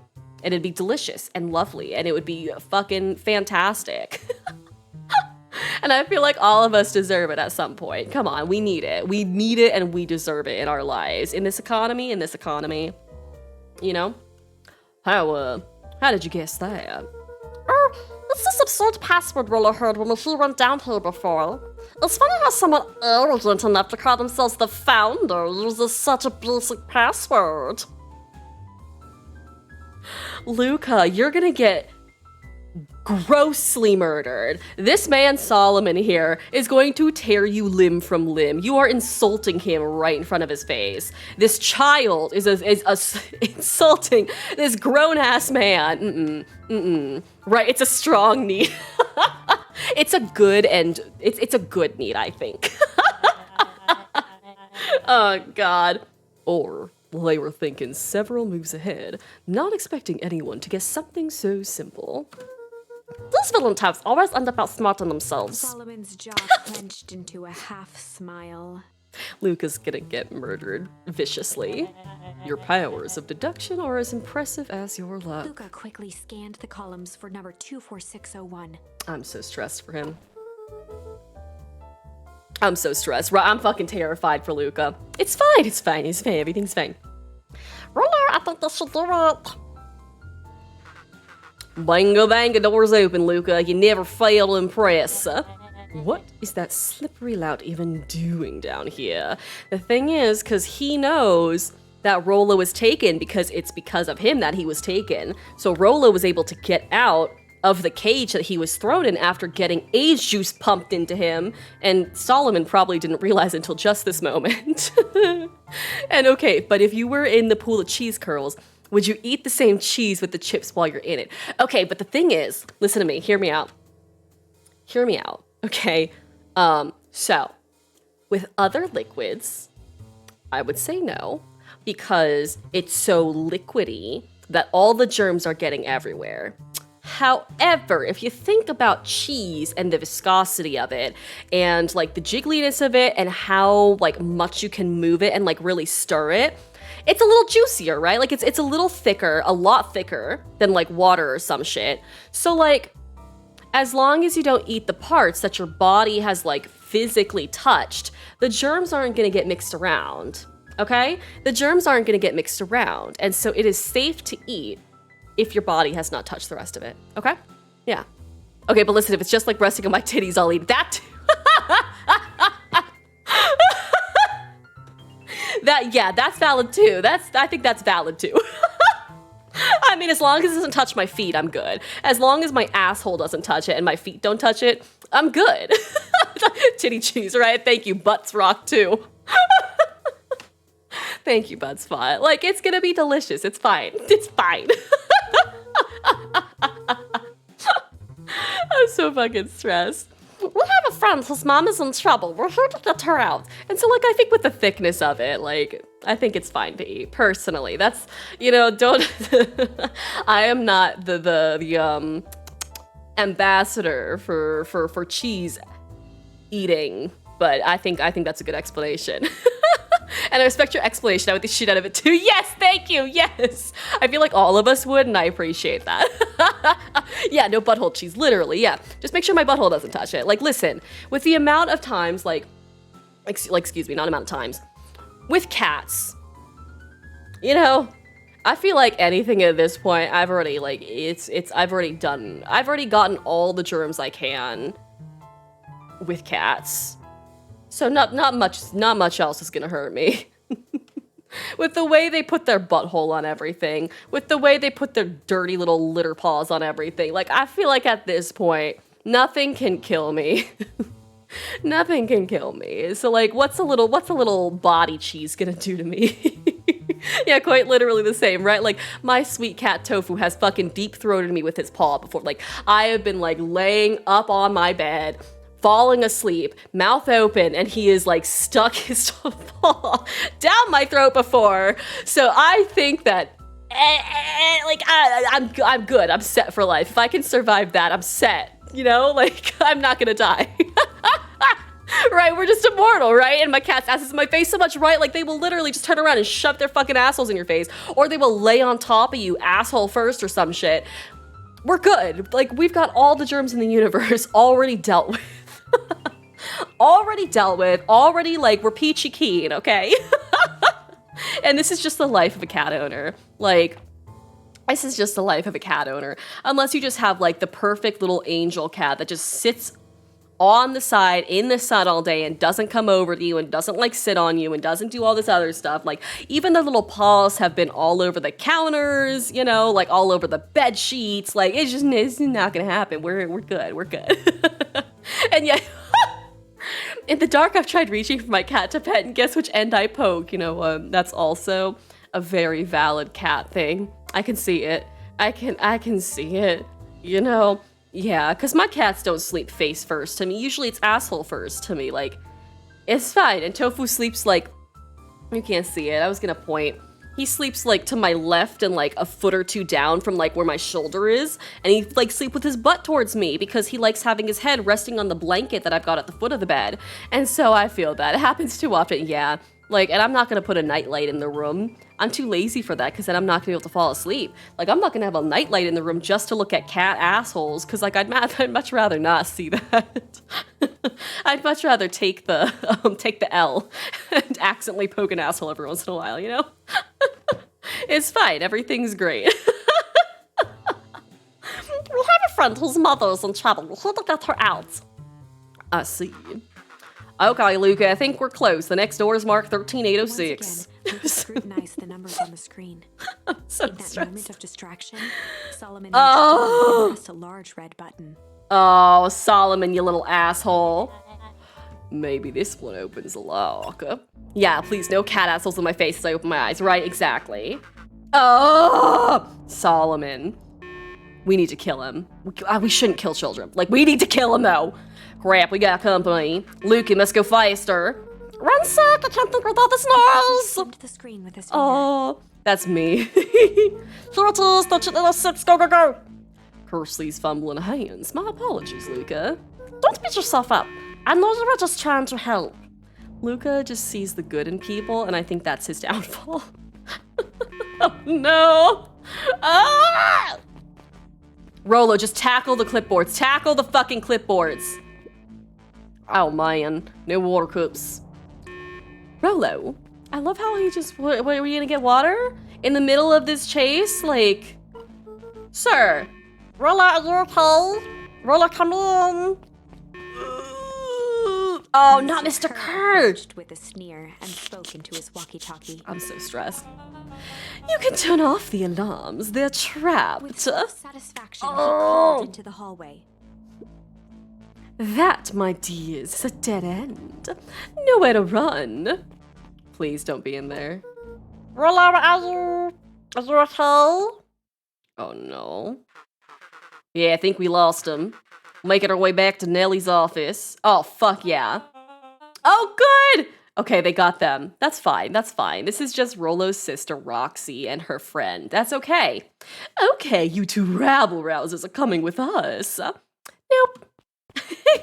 Yes, Come on, Roxy. Make a break for it. Fuck yeah. Mr. Kerr deserved to get kicked, okay? Did that little shit just kick me? Don't just stand there after them. You deserved it, Mr. Kerr. Okay, I think that worked. Roxy and Fitz have them on a wild goose chase. I'm having trouble following what just happened. Like I said, it's good to have friends. Rolla, how long do you think Roxy can distract them? I am so stressed that Solomon is still sitting here with him. Like, I'm surprised that he hasn't called anyone to this specific office yet. How long can Roxy keep someone so pissed off they can't see straight? Let's just say we got time. Enter Nelly's office now. Oh, look at her, Mom. Mom, I love Nelly so much. Oh, honey, what did you do to your hair? I thought you'd be happy. I finally used the Young Chemist Lab Kit. I love that she used the lab kit, the chemist lab kit, specifically to dye her hair. That is true teenage rebellion. You sure have a knack for making me incredibly proud in the most frustrating ways. We need to get you out of here. Me? Who's your adult friend? Actually, he's a 12-year-old child that just went through age serum. That sounds so bad. Oh, I'm not an adult. Ever heard of a growth spurt? I had more of a growth spew. No, that's not possible. Leaned over to examine his teeth. No. Substantial banding on the enamel morals consistent with Tempest liquid exposure. Was that what you call the gunk they forced me to drink? You drank it? Oh no. He told me he was only being tested on plants. Well, you've been bamboozled, Nelly. You've been bamboozled, dear. Outback sweet, I promise I didn't know. Mom, what the hell is going on in this place? I was brought here to work on the discovery of a lifetime. A novel chemical compound was discovered under Beacon Pines in a wellspring they call the Source. So that's why they duplicated the whole town and moved it. It's so they could have access to the source without anyone fucking knowing. It's all coming together. In the Kronk voice, oh yeah, it's all coming together. They named it Tempest Liquamine. It pulls energy from its surroundings in order to fundamentally alter matter's relationship to time. It was the secret to Valentine's fertilizer. They harvested the source, infusing small amounts of Tempest Liquamine into the product. It worked wonders, drastically accelerating plant growth. Girls will be ready to harvest in a fraction of the time, but it led to complications. The foul harvest. Real Harvest came to clean up the mess, to succeed where Valentine failed. Oh, and that's why Sharper Valentine made himself a child so he could get away from all the fucking responsibility and pretend he just died instead. I'm so stressed. But Tempest Liquamine is rebellious. Rebellious? You can think of it as a manifestation of change itself. It's volatile by its very nature. So the more you try to force it to do a specific thing, The more it persists, yes. I can relate to that. I love Beck. My role was to finish the work of my predecessor, Dr. Prescott, harnessing Tempest Liquamine to reliably manipulate an organism's age. Just imagine how many people we could feed. Mr. Kerr was very insistent that we achieve a successful result before today's festival. But you didn't, He right? sighed. Oh, yikes. You know how much I love a good puzzle. I poured myself into the problem. It wasn't long until I discovered oddities in Dr. Prescott's notes. Oddities. They contained obvious errors, mistakes that someone of his reputation would never make. So I fixed them and, So he was purposely faking the notes. Nelly. For someone who is so smart. Again, it's not just the children. It's not just the children. For someone who is so smart, you're also not very smart at the same time, babes. If someone of his nature would not make these mistakes, then there's probably a reason for that. And now I get to replace my entire wardrobe. I'm really truly sorry. Meh, those clothes were all hand-me-downs anyway. It sounds like Dr. Prescott figured it out, got cold feet, and intentionally sabotaged his own work. I think Beck is the only one who actually has brains in this entire fucking town. And that sounds so mean to say, but I think she's the only one who really, understands what's going on. I had considered that a possibility. I've sent a letter asking him to clarify his thinking. For people who don't know, Dr. Prescott was murdered. And they don't know that. Mum, Dr. Prescott is dead. Kerr had him killed. What? I overheard them talking about it on the radio. It's why we gotta get you out here. I just, Like now. Oh god. Wait, the vial! I finally solved the chemical equation allowing direct control of aging. Mr. Kerr picked it up just before you came. All the reason we gotta hightail it. Luca, we got Dr. Modewheel heading your way now. Roger that, be careful. Now, I'm just like waiting for the moment that Solomon is gonna have Luca killed. Like, I'm just waiting for it. Alright, everything's on track. And what is your plan for escape? We'll go over everything when we get here. In the meantime, maybe we can dig up some more info. I don't want to go over to this chair and this desk. Like, I am scared of what we're gonna find. And as soon as we find something, we're gonna get killed. It looked like the founder was helping Kerr plan the festival. Right, I'm so fucking stressed. I'm so nervous. Why would such a secretive leader be obsessed with a party? Only time will tell. Luca held his hand up to the ashtray. Stay warm. He must have been in here recently. Luca. Again. Luca saw Solomon leaving this Luca office. tugged on each of the cabinets. He's trying. He's really trying. He's putting in a good foot. He's really trying. Dang, this must be the good stuff. They're all locked. Perhaps he's not as careless as you expected. Well, I think he's still careless. Malice is pretty frisky. A hard drink for a hard man. Wow, even his alcohol is arrogant. Solomon muttered inaudibly. I should just smother you right now. What's that? I said I shouldn't bother you right now. Don't be silly, you're no bother at all.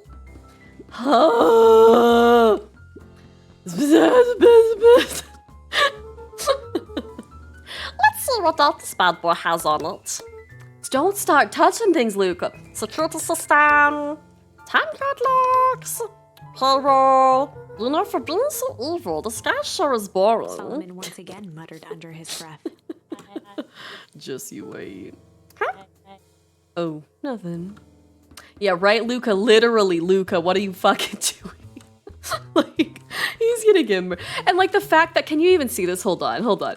The fact that he's so short as this child that he has to put books on his chair in order to like see on the desk fully. Luca, how are you not putting 2 to 2 together? Granted, again, we've seen the whole thing. We know that Solomon is really sharp for Valentine, but I feel like we would put this together. I wouldn't. I'm not this smart. But like, Luca, you're smart. I thought. I'm really sorry you got dragged into this mess, Solomon. You needn't worry about me. Well, I feel bad either way. We're gonna get you out of this, I With a promise. subtle, quivering lip, Oh. a smile crawled across Solomon's face. Oh no. Oh no. He heard the trampling of frantic footsteps from the hallway. Okay. Everything's fine. Oh, lock it. Locked. I'm so fucking stressed for this. Well, it was close. When we left Nelly's office, it was swarming with clipboards. We barely got away. Did they follow you? Okay, they better fucking hold Solomon down, because Solomon's gonna be the one who opens this door for them. Really? Before we start tossing blame around, it is possible someone ordered a pizza. We'd love to hear your thoughts. I fucking love Rollo's try. Again, he's the himbo of this fucking heist. Definitely not pizza. What now? Don't look at me. I'm officially retiring from the heist and business. We're so sorry for the inconvenience. We just have a few quick questions. Let me think. Can someone watch the door? Of course. He's gonna open it. He's gonna fucking open it. Oh no. Everyone else huddle up. I think this little caper has gone on long enough. Solomon, no! Hush now, child. The adults are speaking. Dr. Modewell, a brief reintroduction is in order. We never met in person, but we have corresponded. You see, it was I who hired you. Solomon, the pathetic orphan child. The powerful and enigmatic founder. Sharpa, the fallen progenitor who created this town. I don't... Progenitor?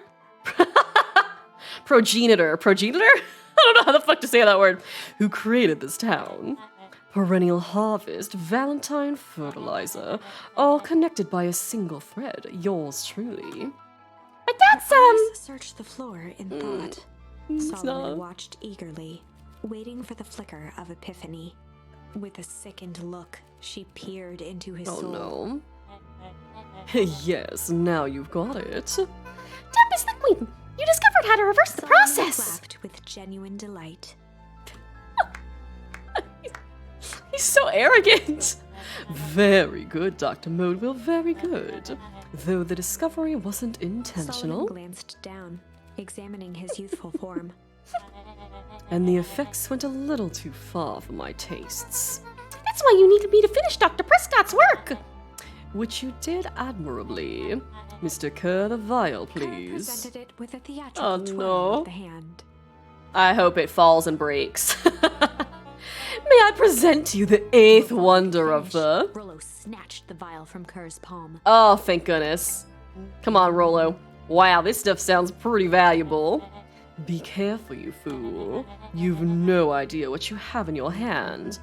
Actually, we do. You just did a whole evil villain monologue-y thing about it. Casually tossed the vial to Luca. Oh, they're gonna drop it. I am so stressed. Luca, don't drink it. Gosh, maybe I'll have a Luca taste. giggled the vial mockingly. I'm so stressed. No one better drink it. No one in this fucking house better drink that vial. You don't even know what it's gonna do to you. Seize him. Luca, over here. Someone's gonna drop it. I'm so stressed. Move another inch and I She smash held it it. tightly behind her back. Ooh. Solomon sighed, speaking in crisp, measured syllables. Oh god. You have no plan. I'll smash it, I swear. Fine, risk killing us all. Or if you're lucky nothing happens, then what? We capture you and grant you much less He leniency. pursed his lips with feigned sincerity. Just smash it, babes. But I give you my word. If you hand it over now, none of you will be harmed. That's a fucking lie. Deep uncertainty washed over Beck. That's a lie, Beck. You're a smart girl, Beck. There's no shame in being outwitted by someone smarter than you. We both know there is only one way this ends. She looked to Nellie shakily. With a Smash it. dispirited nod, Nellie sighed in defeat. Smash Beck it! slowly approached Solomon. Damn it, Beck. That's a good girl. But don't do it. We can't trust that jerk. I'm sorry, he's right. With apprehension, Beck conceded. Oh! Damn it. Solomon pocketed the vial and brushed off his shoulder with a sharp flick. This is where they die. Mr. Kerr, you have allowed yourself to be humiliated by a group of children. Report to my office tomorrow for a performance review. The blood drained from Kerr's face. Oh no. Of course, sir. But first, you have a speech to make. Trot out there and give me the introduction I deserve. And don't forget to smile. Yes, sir. Mr. Kerr's gonna die tomorrow also. Mr. Kerr's also gonna die tomorrow. Everyone is gonna get killed. And to think, all of this is thanks to the efforts of Mr. Van Horn. I don't understand. How is this all because of me? Ha! I said Mr. Van Horn, silly child. Dr. Walt Van Horn. Your father was always a thorn in my side. I offered him an opportunity to be a part of something great. But the fool was blinded by righteousness. He even broke into my laboratory in an attempt to sabotage my Solomon work. shook his head with gratification.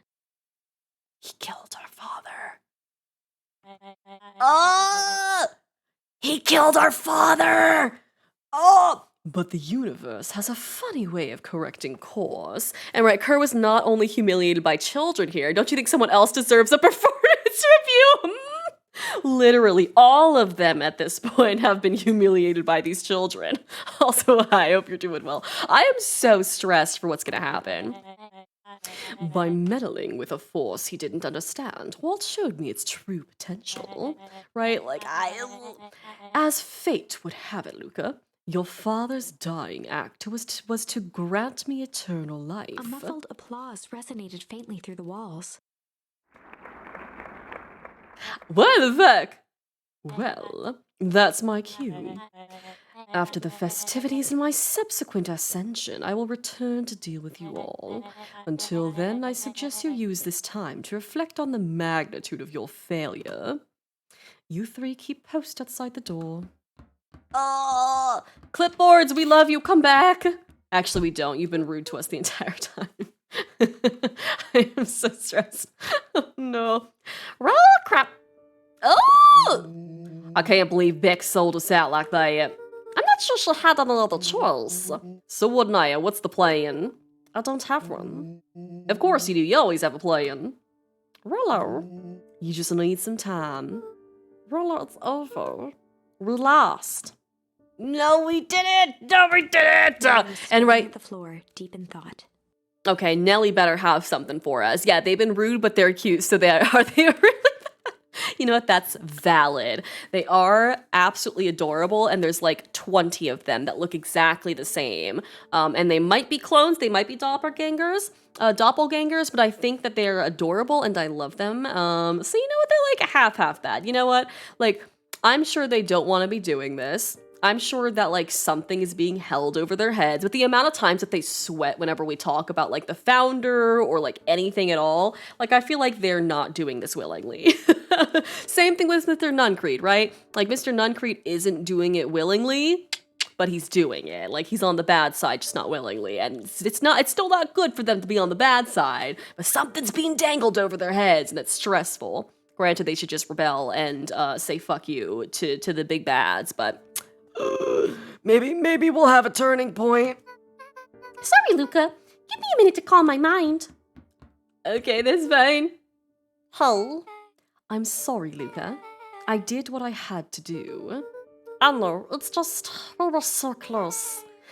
I've got a feeling that eventually Solomon will get what's coming to him. Time wounds all heals. Well, time seems like less of an issue for him now.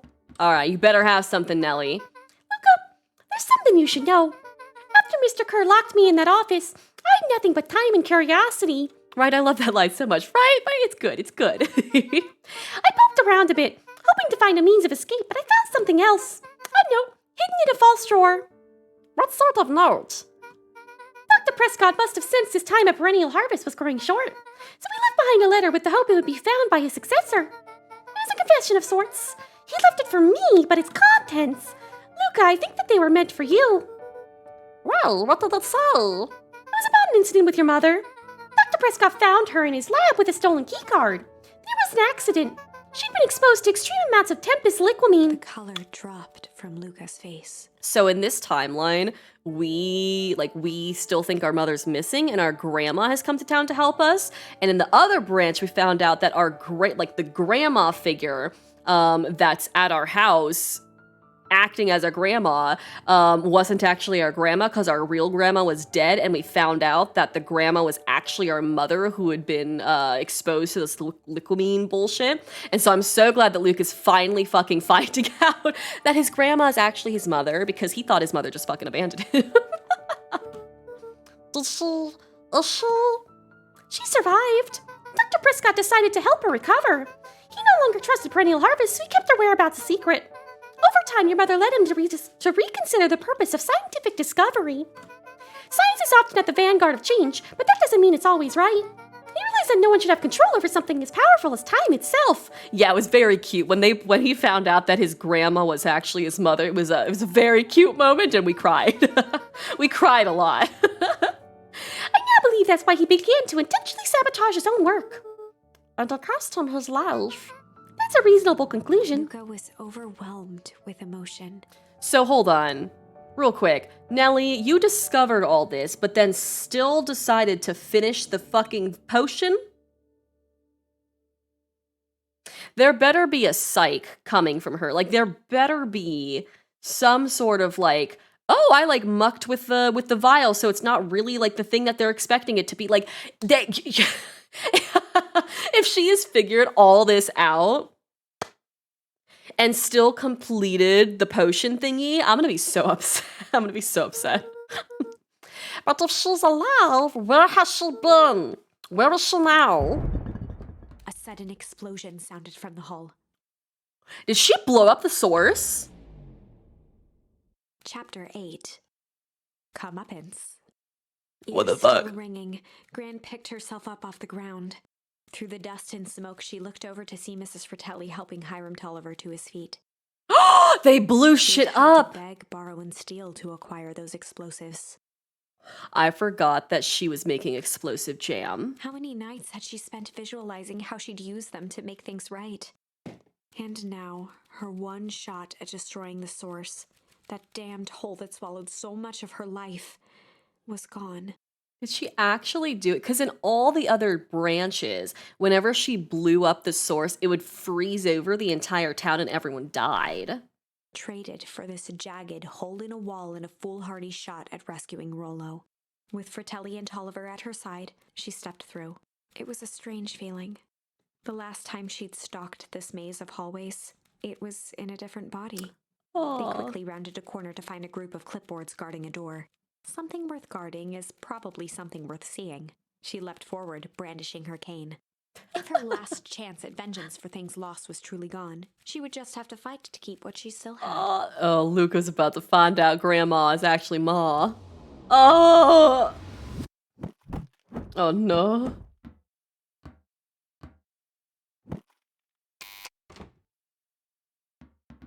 Oh, hello. Hello, nice to see you. Gran, what are you doing here? Luca, what are you doing here? We're here to save Nelly. We're here to save Rollo. I am Mrs. Luca's Gran. Rollo's so cute, please. Well, it's awful nice of you, but I'm fine. Oh no, what did they, Gran, there's no time to explain. We'll have to go now. Come on, everybody, we've got a party to crash. They made their Oh, way God. out from deep within Perennial Harvest, just as Solomon finished up his speech. Thankfully, we can dispense with the formalities from here on out. Solomon pulled a glass vial from his pocket. Nelly better have fucked with this concoction. I'm gonna be so mad. We've got to stop In one him. smooth motion, he downed its contents. Oh, God. A triumphant smile grew across Solomon's lips. No! Well, I guess that's it. We lost. I wouldn't be so sure about that. With a Did Beck switch it mischievous out? look, Beck elbowed Luca. Remember when I had the vial behind my back? No. I might have tweaked his wonder potion with a little junk change malice.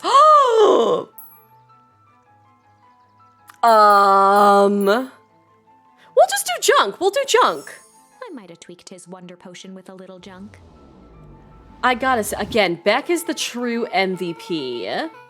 Oh my God.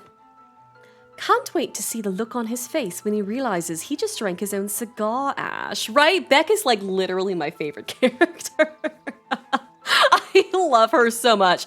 Again, she is the only one with a fucking brain in this town. Eyelash is getting to the vial. It was pretty easy to mess with the vial when it was behind my back. Oh, that's sneaky. Well, it's a bad habit anyways. Always said bad habits are like 50-yard field goals. Huh? Hard to kick.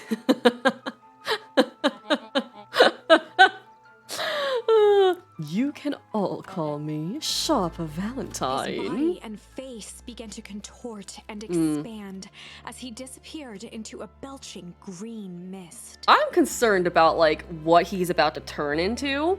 You know, because if she's fucked with the vial to add cigar ash into it, like, what is that going to do to the concoction? Like, what is he going to look like, you know? Yeah, Beck stole all the brain cells when she moved in. Literally. She just fucking, like, yoinked them all up and put them into her little brain. Everyone else is just like sitting here doing their best, and I'm proud of them. But damn. Oh my god. Oh! He's dead? Unfortunate. Unfortunate. Oh! Well, that's one way to kick a bad habit. As the last of what was once Sharper Valentine wafted into the air, the crowd began to disperse, still numb from what they had just observed. Hi, Levi, how are you? Happy Halloweeny. Yes, fuck yeah. I hope you're doing well, and I hope that you're, I don't know, watching scary movies or some shit. I fucking love that our hair is too, like, I fucking love your hair now. I saw the picture, and I was like, yes! It makes me so happy, and you look so fucking good with this fucking hair. Also, I hope you're doing well. I love it. I love it. Us and Valk also fucking all matched now, and I love it. For at least a couple days before I die it again. And right, truly resting in pieces. Like, I fucking love. He's just dead. And you know what? That's the thing. Like, that's the thing we cared about. I didn't care about anything else in this town except for killing Solomon, which sounds so bad, but I promise he was the big bad. Thank you, I appreciate. Oh, I think, I don't know. I really love, like, the blondie yellow look on people. It just looks so fucking good. And it makes me very happy inside. Right, we're all just in our pre-die limbo chaotic triplets, right? It's fucking fantastic. And I love it. And it makes me very happy inside. Of course, like the Three Musketeers or whatever the fuck that movie is. I actually never watched that movie. So I've got like no idea what it's about. But I always know people say Three Musketeers. That's what I got. Sharper Valentine was gone for good. Oh, His end yes. would be a new beginning for Beacon Pines. I'm so A new excited for chance this. to let go of the things they had lost and grab hold of a new future. The end. Hell yes!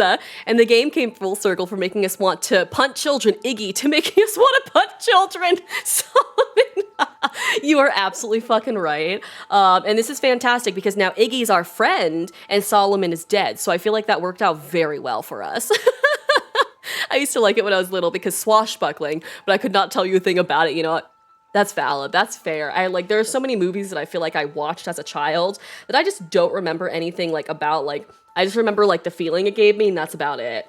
I remember liking the movie, but I couldn't tell you any storylines, you know? So I feel that. Well, I'd be lying if I said that wasn't a bit gratifying. Yes, we love killing people in this If house. that feels to you like a good note to end on, I won't stand in your way. We have two more options. I really want to know what the other two branches do, like, of what she did to the fucking vials. So we're going to go through those two, because I'm curious. And today was chill, just getting to watch scary things. Oh, hell yeah, what are you about to watch? And how's the scariness going? It's going well. We killed the big bad, which is very exciting, and it makes me very happy. And we didn't die. I thought we were going to die this entire time, because, like, we were sitting there with the big bad, like, not knowing he was the big bad. And so I'm very excited about that. And I think we're actually almost done. I think these last two like branches of what Beck did to the vials is gonna finish out the game for us, which is wild. But yeah. And Terrifier, yes. Oh, gory clown murderer. I'm already scared. Oh god. That sounds very fun. I hope you enjoy it. I will watch horror movies, but I get so stressed about them. So I hope that you have a really fantastic time. I hope you have a really fantastic time. And if y'all haven't watched the new movie that just came out on fucking Netflix, Wendell and Wild, highly suggest that too. Highly suggest. I watched it with some pals on Saturday night, and it was so fucking good. Oh my god. If you're into like claymation, like stop motion, if you're into stop motion, it's just so good. They have a canonically trans character, and they don't make it like his whole personality, which is so nice. And there were like barely any fucking white people. Like literally, like maybe two, maybe. There were like no white people. It had great representation. Like the fucking music was a bop. It was just so good. It was so good. And so 10/10, like, recommend. I want to watch that Curls. It's so good. It's so good. And you just say, yes, please. Like, if anyone ever wants to do a fucking watch party, like, I'm so down for it. I will watch that shit again and again and again. It is so fucking good. And they did such a good job with, like, the characters and their stories and the music and the designs and, like, explaining, like, the prison pipeline and, like, trauma and shit like that. And they just did such a good job, which, like, I expected. Because fucking, you know, because what the fuck is his name? What is his name? I keep wanting to say Key and Peele.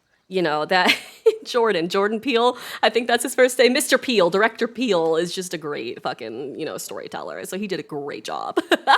He did a great job. Yes, okay, I'll figure out a time for us to watch it because I would be so down. Again, it's just so good. It's such a good fucking movie. And yeah, I'm such a scaredy cat, but I'll watch everything. Yeah, that's me too. I'm just like, I will watch just about everything. I might be sitting in a corner or like at the like edge of the couch crying, but like, don't worry about me. I'm having a good time. I might have to keep my light on for a couple days afterwards if we watch a scary paranormal ghost movie, because then I feel like demons are watching me. But I'll still watch the movie with you.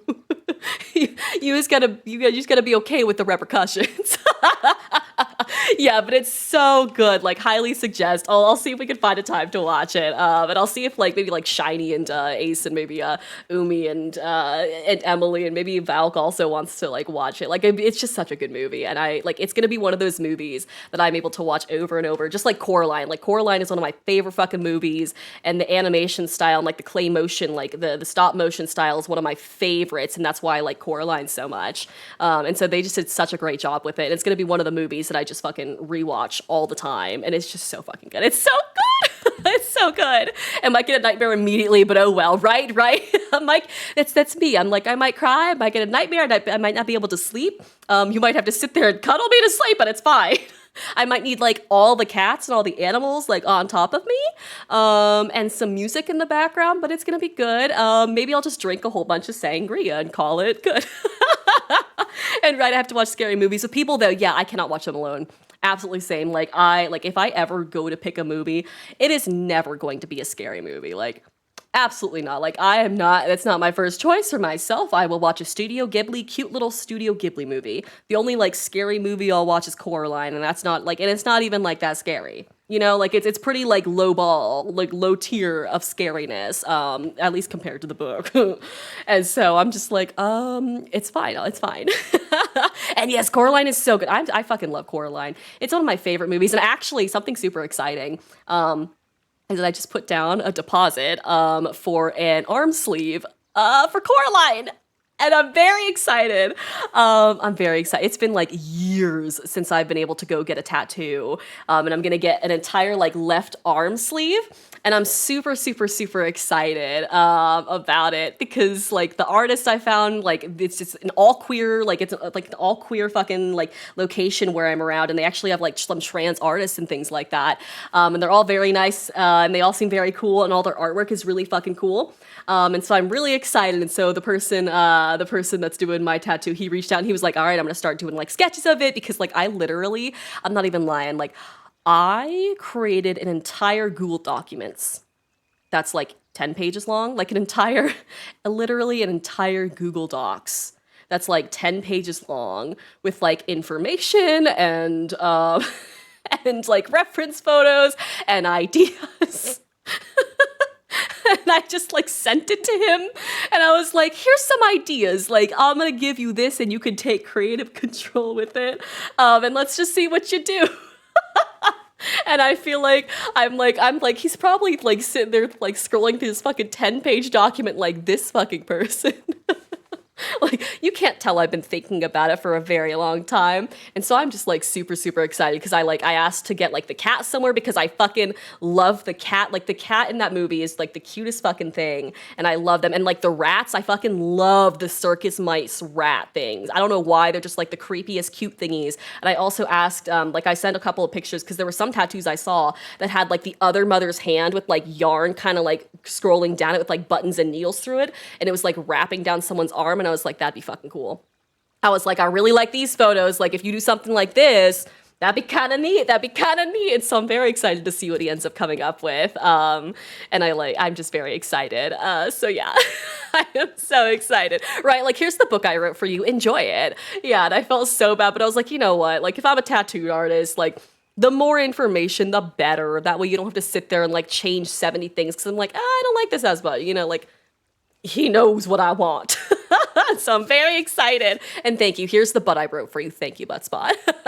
And yes, the cat is my favorite thing. I just love him. I think he is very silly. I don't think like Coraline actually got out of the other world. I think she just went into the more like real looking version of the other world. But that maybe that just might be a conspiracy theory for of my own. And I just love it. I'm very excited. And right, queer trans tattoo studios are so much more chill, right? I can't get tattooed by non-cutie BIPOC anymore. Yup, it spoils you, right? It's just so nice. Like, I feel like it's just such a nicer environment. And I'm just like, I feel a lot more comfortable sitting here chatting with you for like X amount of hours. I feel a lot better about that than if I'm going to like an all cis white fucking location. you know? And so I'm very excited. December 10th? I think it was either December 10th or December 3rd is when the date is for at least like the first portion. I don't even know how many sessions it's gonna take, because it's gonna be full sleeve, but we'll see. But I'm very excited. So yes, but yeah, I just fucking love Coraline. And Eddie, yeah, TLDR, I'll find a time. I'll message y'all and we'll find a time to watch Wendell in a while. That just like went, but we'll find a time. We'll find a time. Cause yes. All right, I do want to go back to this and do like the last two branches here. Yes, and I'd much rather immortalize their art on myself than a random cishet white guy. Yup. And that sounds mean, but I'm just like, no, you know what? No, it's not mean. like, I love this, you know what? And like, it's just so nice. I don't know. It just makes me happy that there were actually places around here that like weren't just cis white places, you know, and like it makes me very happy. And to find a studio with a whole bunch of queer trans people too is just wild to me. Like, it's so nice.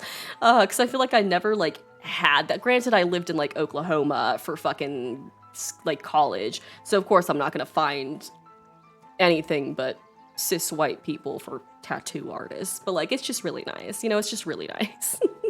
Right, yeah, like I'll buy your comic or whatever, maybe not drill your artwork into my skin though. Right, exactly. Yeah, like your comic might be okay, like it might not have problematic undertones, but you know, like I'm not gonna do the tattoo thing for me. I'm good. I'm pretty okay. Thank you for the offer though. Oh God. Yeah, then you're helping them, right? It's a gift, right? And then you're helping them continue practice their craft, right? Beautiful little gay ecosystem, right? And I'm like, I'm a tip fucking well. I'm like, you know what? Like, I'm just like, I'm gonna tip extra because I want you to fucking succeed, and I'm so excited that you're spending time on this fucking tattoo. Like, give me it! I'm just very excited for it. I'm just very excited. It's a nice little cycle. A nice little cycle for where the money's gonna go. I'm so excited. Oh. Change. I'm like so antsy about it. It's been forever since I've gotten a tattoo, and like the largest tattoo I've gotten is like a hand-sized calcifer. Like, you know that scene in Howl's Moving Castle where Calcifer's like on the fire and there's a pot on him and he's like making eggs and like bacon and like Howl's like feeding him the eggshells. I've got Calcifer in pot form on my thigh, and it's like a hand size. Like, it's not like huge, but it's not like super small. And like that's the biggest tattoo that I've gotten so far. Like I've got something across my back, but it's like smaller, even though it's across my back, like the shoulders. And so I'm a little nervous because I haven't sat for more than like 3 hours-ish. I think the Calcifer tattoo took like 3 hours because it's like watercolor. And so I'm a little nervous about how about how I'll sit. Like, I'm not like horrible with pain, but it's like I'm not like great with pain either, you know? And so I'm gonna like bring, I don't know, Play-Doh or some sort of like squishy ball thing to squish because my brain is gonna need a distraction. I'm trying to like figure out what little things I can bring to not disturb the tattoo artist, but also have something to distract my brain while I'm sitting there for like 7 hours, you know? Yeah, I would love a Calcifer tattoo. I love it. That's so cute. Thank you. It was my favorite thing to get. I think Calcifer is lovely. Calcifer is my favorite character. I think in any Studio Ghibli like movie in the universe. He's just so cute. And he's so silly. He's a little fire demon who's just trying his best and being used for menial tasks that he's not, you know, like equipped to do. And I just love him. And he's just so snarky. He's just so snarky. And I just really want a whole like leg sleeve of different Ghibli characters. Because right now I've got Howl and Sophie. And then I also have like an outline. And then I've got Calcifer. And I eventually want my whole left leg to be just like, Studio Ghibli shit. One of these days. And right, may all your bacon burn is one of my favorite lines. It's so funny, and I'm just like, Calcifer, don't be mean. Like, let them eat their bacon. You're fine, babes. And my back hurts significantly more than my arm. Yeah, but the longer tattoos can definitely be rough. Do you know if they're okay with numbing cream? Oh, that's a good question, actually. I might have to ask that, because that's a good idea.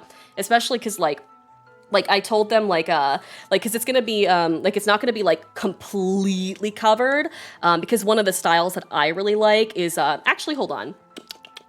Let me just pull out the doc. Here we go. One of the things that I really like is, like, the open look tattoos, so, like black outlines of characters and things like that, like, with, like, colors in the back kind of swirled together, so it's not, like, a full sleeve. Hold on. I'm gonna be able to explain this better with pictures. Let me bring up this fucking document. I'm gonna be a lot better to explain this with pictures. And so it's not gonna be like a full 1000% colored sleeve. It's gonna have like open areas and things like that, which I think is gonna help at least. Because it won't take as long and it won't be like as much coloring and shading and shit like that. But like I've heard that like the inside of your arm, my computer is shitting a brick right now. I've heard that the inside of your arm is really, really stressful.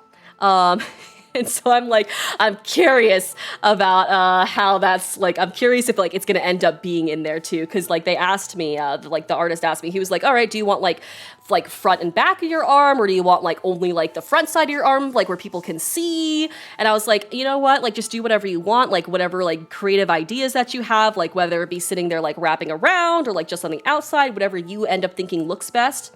Just do, because I trust your judgment, especially because you're like designing this tattoo for me. And so I don't know what it's gonna be yet. So I'm curious. And yeah, the inside close to the elbow ditch, like the crook of your arm, that shit made me want to cry. I've heard that that's rough. And so I'm a little nervous about that. So maybe numbing cream is a good idea. And yeah, making sure to eat a full meal beforehand and having some hard candy lollipop to eat during can be helpful. I've heard things like that. I've definitely heard to like bring snacks and stuff like that, because like obviously you're losing a lot because needles are going into you for like hours at a time.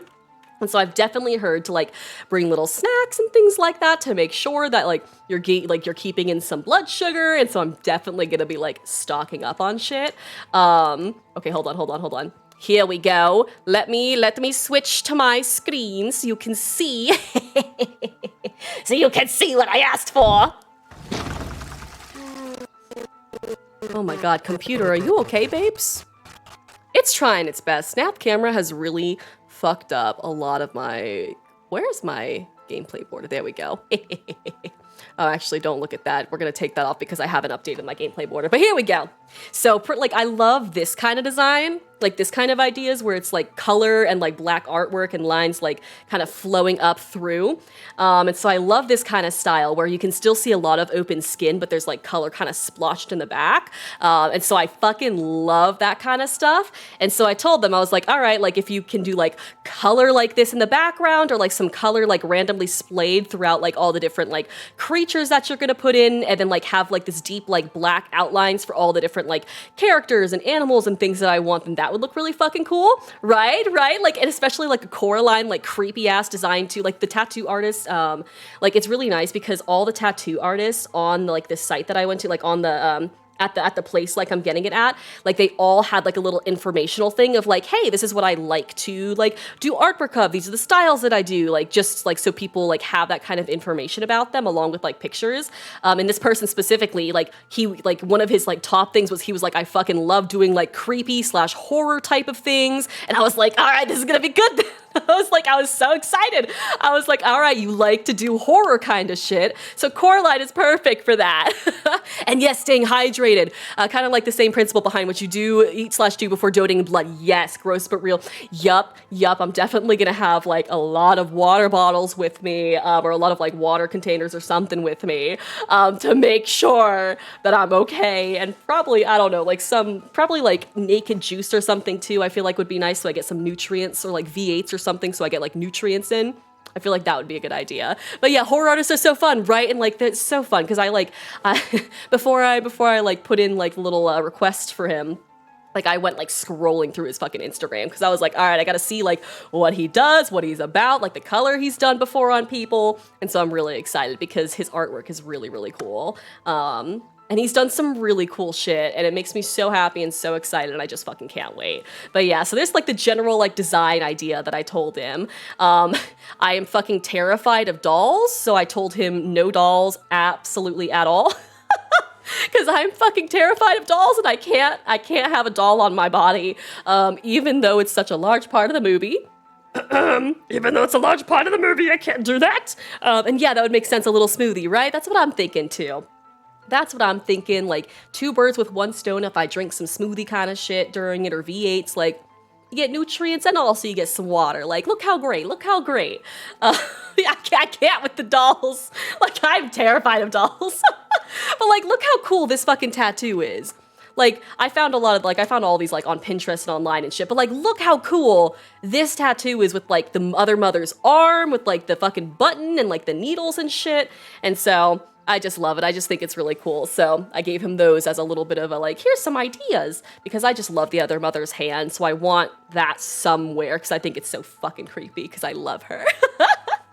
And so also, like, the cat, I told them that, like, I'm also, like, I also am a really big fan of, like, I don't need it to be, like, the exact cat designs or, like, the exact, like, anything designs. I am more of, like, if the symbology is there of, like, the fucking creepy-ass hand and, like, buttons and, like, some sort of black cat and, like, some sort of rats, and, like, I'm gonna understand, and that's good enough for me. And so, like, this in particular, I fucking love this cat. Like, how creepy as fuck that this cat is, and this cat is, like, I was like, all right, just, like, here's some cat images from specifically the movie, and then here's some creepy-ass ones that I also really fucking love. So I'm really excited about that. Your tattoo's gonna be so fucking cool. Thank you. I am so excited about it. Like, I am just, like, you know, it's only been a week since he said yes, and, like, he was like, yeah, okay, like, let's get the deposit down and things like that, but I'm just, like, patiently waiting for a sketch, which I know is gonna take a while to get to me, because we're, like, he's booked until, like, December. Like, I'm not going in until, like, the first week of December, but, like, my little brain here is like, like, I want to see the pictures and the sketches that you got. And so I'm just patiently waiting, and I'm very excited to show it off whenever I get a sketch, and so I'm really excited. And also, like, look at the cute little rats, too! I fucking love them. They're so cute and they're so adorable, and I told them, like, I don't really care, like, what the rat looks like. Again, symbology, it's a rat. I'll know what it stands for in my brain, but I told them I wanted the long-ass tail, because I don't know what it is. I think the creepy-ass long tail kind of just makes the circus mice for me, Coraline, and I don't know why. I think it's very cute. And so I told him I just want a long tail. I was like, I just want a fucking long tail on this rat. And right, it's gonna be so rad, unique. Thank you. I'm so excited. I'm so excited, and I hope that he has, like, a fun time designing it. Like, that's the main thing. Like, I don't know. I feel like being a tattoo artist would be so cool, so stressful too. But I'm just like, I gave him a lot of, like, creative freedom. And so I'm just like, you know, like, here are some general things. And so I'm excited to see what he does with it, especially with the other tattoos that I've seen of his. And so I'm super, super excited. Right? The tails are so cute, right? It's cute and creepy, right? It's cute, creepy, and I just fucking love it. And I don't know why. I don't know why, but I also just really like mice and rats a lot. So that probably is, I just really love mice and rats a lot, so I'm very excited. And I also showed him all these flowers too, like, I fucking love these flowers, and I was like, okay, like, if there's a little bit of space, then maybe just have some flowers. Like, I really like these heart ones, I think they're very pretty, and I found some other, like, concept art that other people have done of the flowers, and I think they're gorgeous, and I feel like they would look really cool on a tattoo. But also, I fucking love these, like, dragon ones. Like, they feel, I don't know why, like, they just feel, like, this one in particular, the one on the bottom right, just feels very, like, Chinese inspired to my brain. And so I told him, I was like, you know what, like, if you're able to fit flowers in here somewhere, I want it to be something like these little dragon snap flowers, because I love them. And I feel like it'd be, like, a little hint of, like, you know, Chinese in there, and it'd make me very happy. I don't think they were, like, modeled after Chinese dragons or anything, but, like, to my brain, they look a little bit, I don't know, because I just associate dragons with Chinese culture, because they're important to us, so. But I'm very excited about the little dragon, the snapflower dragons, whatever they're called. So we got these two. And then also I told them I wanted a chicken. because the other mother is, like, obsessed with chickens. She has this fucking chicken mitt, and she has this little chicken popcorn thing, and I don't think they technically mean anything in the movie, to be quite honest with you. Like, I don't think they mean anything in the movie at all, but my brain just really likes them. I just, in my brain, there's like some sort of association with the other mother with these fucking chickens. And so I told him, I was like, I just want a chicken there. I just want a chicken. and so, and so I'm really excited to see what kind of chicken he puts in the fucking thing. And so I feel like that's more for me because I don't think the chickens mean anything. Or the roosters. Maybe these are roosters. I don't even fucking know. They just chicken rooster thingies. And right, you see Chinese dragon vibe, right? Like in my brain, they look, especially because they're yellow with red, like gold and red are like our colors. Like there are special colors or whatever. And so especially because they're like gold and red in the movie, they just, I don't know, just screams Chinese to my brain. So yeah, and so I'm just really excited. I'm just really excited about it. And I cannot wait to get a sketch. I know it's gonna take a while, but I cannot wait to get a sketch to see what he has like designed. And I really hope he has fun creating it. So yeah, there we go. Right, if it matters to you, then it's important, period. Thank you. We're gonna have a silly little fucking chicken. I feel like people are gonna look at the tattoo and be like, is that Coraline? Why is there a chicken in there? Like, that's my hope, is that people are fucking confused about why there's a chicken in my Coraline tattoo. And I feel like it's just gonna be very funny. It's like a little inside joke for myself. It's like a little cheeky inside joke specifically for myself, me, myself, and I. And that's what matters most. Right? We fucking love chickens, right? Like, I just think it's very cute. Like, and like the thing is, like, because I just am so into because I just fucking love this movie so much. Like, I literally did a fucking deep dive. I'm not even gonna lie, like, years ago, I did a deep dive, like, Googling, like, Coraline chicken. Does the chicken mean anything? Why does the other mother have chicken shit? Like, I did, like, a deep dive Googling to see if anyone else ever asked that question, and I couldn't find anything. And so I might have to do another deep dive now that it's been years later. But like, I don't know why I gotta know. I gotta know. Right? Real fans know about the chicken. Exactly. Like fake Coraline fan, damn. If anyone asks me about the chicken, I'll just be like, wow, you don't know anything about Coraline, do you? You don't know anything. But yeah, I'm excited. It's gonna be great, and I'm just absolutely like just hyped about it. So yeah. Right, y'all are fake fans, please. Pfft. You don't know about the chicken and what the symbology means? Are you even a film critic? Like But yeah, there we go. That's everything. That's everything. I put a little heart for him at the bottom because I was like, this was a lot of information. I'm very excited though. But yeah, there's all my shit. There's all my chicken shit. there's all my Coraline stuff. And so I'm excited. So I can't wait. And right, okay, oh good. I looked up Coraline chicken symbolism and there's a few articles. You're not alone in the chicken lore. Yes! I'm gonna have to go back through now. Now that it's been years later, I'm gonna have to go back through. That's gonna be my deep dive thing tonight. Usually I go on TikTok and I scroll for like 3 hours because I have insomnia and most of the time I cannot sleep until like 4 a.m. And so that's gonna be the thing I do tonight. Instead of TikTok, I'm gonna go through and Google chicken lore. I'm gonna Google Coraline chicken lore and see what the fuck is wrong with the chickens. Oh, an ad. I fucking hate the ads. All right, let me go back to the game screen though. Ooh. Are you okay, OBS? Jesus. I might have to take snap camera off. Unfortunate. It is fucking with everything. But yeah, I'm very excited. All right, hello, welcome back. All right, let's get through these last 2 branches. What is it? It's 8:30. That's so early. Oh my goodness. Let's get through these last 2 branches though. Here, let me put the trigger warnings again just in case. But here we go. We're on the last 2 branches and I'm excited. Thank you for the derailing about Coraline and chickens. And thank you, I appreciate it. I'm so excited. It's been so long since I've gotten a tattoo and I cannot wait. And like the place I'm going is like super big on making sure that you're like vaccine and masked up too. So I actually feel comfortable going to them, which is really, really nice. And so I'm just very excited. And right, the art style is so gorgeous, right? Like I just want to like I feel like I could touch the fur, the fluff in their ears. And I just like, I want to know what that feels like. I'm a texture person. My brain just wants to like, you know, not that sound. I just want to sit there and like squish the fluff, you know? And right, like the art style is so good too. Like I really hope that they I don't know, like sell merch of the artwork or something, because I would absolutely die for like a tapestry collage of all the different characters and like the fucking like cherry blossom tree that they've got for not Rolo's, excuse me, for Luca's like father's grave and things like that. Like I feel like it'd be so pretty just to have a tapestry of all these characters, because the artwork is so fucking phenomenal. Like they did such a good job on it, and it's just gorgeous. It's just gorgeous. Yeah, the slur. I didn't mean to do the slur. The sound that I automatically go to is the slurping noise, and I realize I should not be doing that for every situation. We're learning.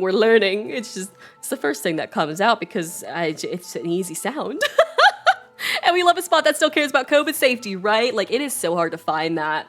It is so hard to find that, especially because, like, all the fucking states have just given up at this point. And it's just been a shit show. And so it's really nice that they're, like, still, like, requiring them and, like, hey, have your fucking mask on. Like, you're getting it tattooed, but, like, have that fucking mask on, please and thank you. And it makes me so happy. And I'm just really glad because, you know, I always get stressed. Like, I still get stressed, like, going to the grocery store and stuff. Like, I don't ever leave the fucking house at this point. Because I'm still, like, I'm just stressed about the whole thing. And I refuse to get COVID. Like, I'm not fucking getting COVID. It's been 3 years and I haven't gotten it. 2 years? However many years and I haven't gotten it. And I'm not gonna get it. I'm not gonna get it. And so I'm just like, I stay inside and I'm, like, masked up, like, everywhere I go. And so it's just really nice to be able to go to a place where, like, I know that they're, like, doing everything they also can. It's so nice. It's so good. Don't worry about the... It's fine. It's fine. All right, what are we doing? We did change this time. We did change this time. Like pocket change. Yes, like pocket change. Fine. Your unlucky penny. Yes, I plopped it in the vial when no one was looking. She put a penny, a dirty penny, in the fucking vial? It's gonna taste like rust and copper. What the fuck? What's that going to do? No idea. That's the beauty of science. Now we observe. I'm so stressed. Oh. That's gonna taste so great. Like, she has had that unlucky penny in her pocket for how long at this point? And she has shoved it in this man's potion. Granted, he was gonna kill everyone, right? So, like, it's worth it. But, like, what the fuck is wrong with you? And right, love places that actually still take COVID safety precautions, right? It's always so stressful being in places when you're the only one with a mask on, right? It is so stressful because I'm like, y'all do realize that it's still going on, babes, but you're just not gonna mask up. You're just gonna keep walking around like this when you like. It makes me so mad. It makes me so angry, and so I really appreciate that. Like, some folks are still, like, really, really, like, you know, big on it. It makes me very happy, and it makes me feel very safe when I'm around people who also are taking it seriously, you know? And yes, have a great lurk. I hope that you have lovely food. It's great to see you. You can all call me Sharper Valentine. His body and face began to contort and expand as he disappeared into a belching green I'm so mist. stressed about what this penny was gonna do to him.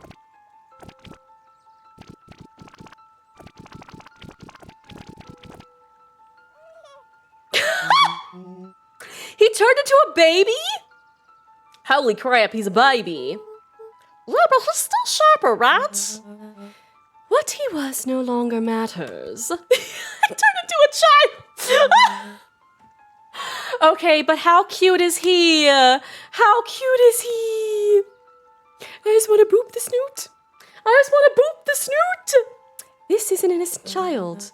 I apologize for all the harm my, father has caused you.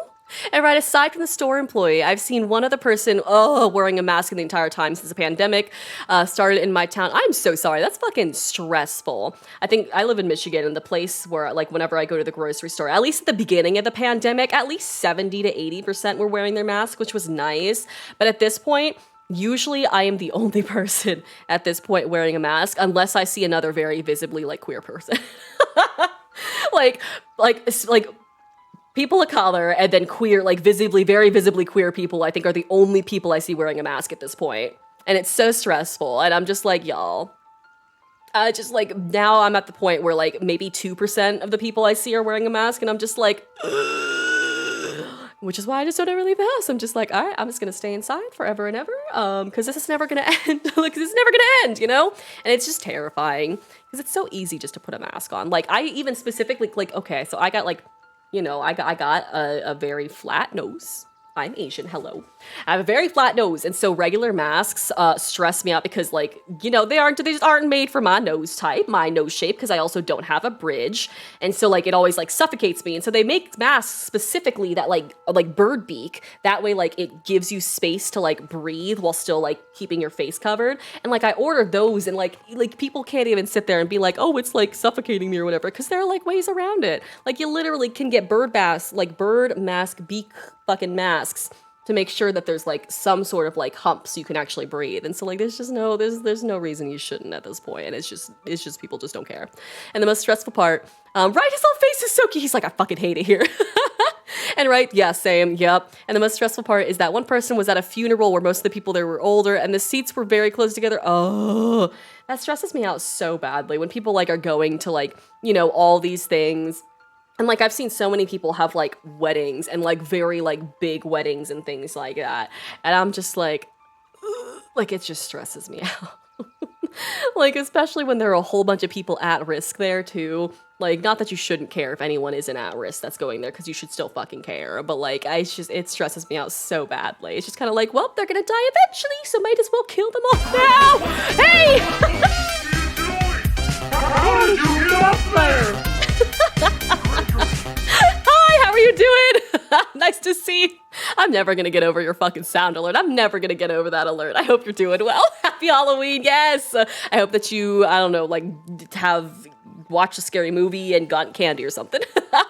And that was the height of the pandemic too, right? Not even after government started pretending it was over, right? That's so stressful. I'm so sorry. I hope that you get to stay inside like most of the day. I hope that you are able to stay inside and not fucking go anywhere, because that's terrifying. Oh my god. And I hope you're doing well unbearably. It's nice to see ya. We're almost at the end of this. We're on one more branch. We got one more branch, which is so stressful. Eris awkwardly cradled the squirming child. She Good. looked to her brother, her voice shaking with uncertainty. Augustus, what do we... We do what Valentines always do. What must be done? I'll hurry home and prepare a crib for father, young Sharper.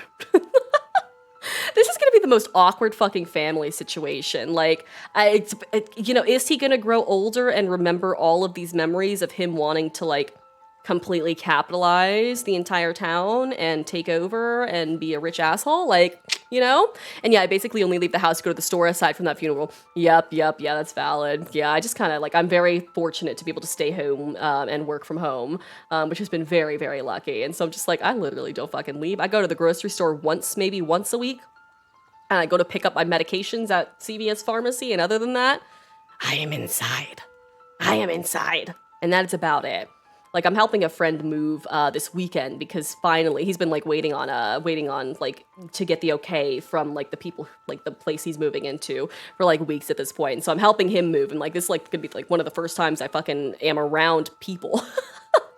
And so I'm just like, all right, I'm gonna be masked up, like doubly masked up just in case, because they work with like people and like work in like dental offices and like around people and shit like that. I'm just like, I'm gonna be double masked up, and I'm gonna be staying like 6 feet away from you as much as possible. Just point at boxes. And that's it. Like, point at boxes, tell me what you need, but other than that, please do not touch me. Please do not come within, like, 5 feet of me, like, out of the most utmost respect. Like, I'm gonna try to help, but also stay away from you as much as possible. And currently giving out candy. Oh, hell yeah. I hope that's been fun. I hope that you've seen some good costumes. That's very fun. I wasn't sure if anyone around me was gonna do like trick-or-treaty things. I wasn't sure if any of the kids were gonna like come ring our doorbell or anything, because last year they did not. So I bought candy just in case, and then I started streaming, and I was like, well, I'm not even gonna hear if they knock on the door, so what was the point? Candy's all mine now. So now I've got candy.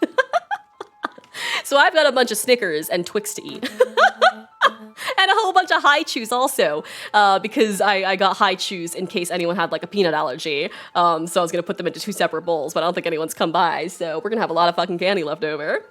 That would be a great help, thank you. She looked back down at the infant with equal parts kindness and terror in her eyes. Just toss the kid out. With a shake of her head, toss it out. Eris addressed the crowd with a stern scowl. Okay, everyone, the show is over. You may leave now. Is that the end of that bridge? He's just a baby? Beacon Pine's coldest summer on record came and went without much fanfare. Folks shared what they had, and none were left wanting. The new school year was ushered in by the falling leaves of autumn. Is young Sharper Valentine gonna have to go to school with all these children? After everything Luca, Rollo, and Beck had been through, middle school was bearable.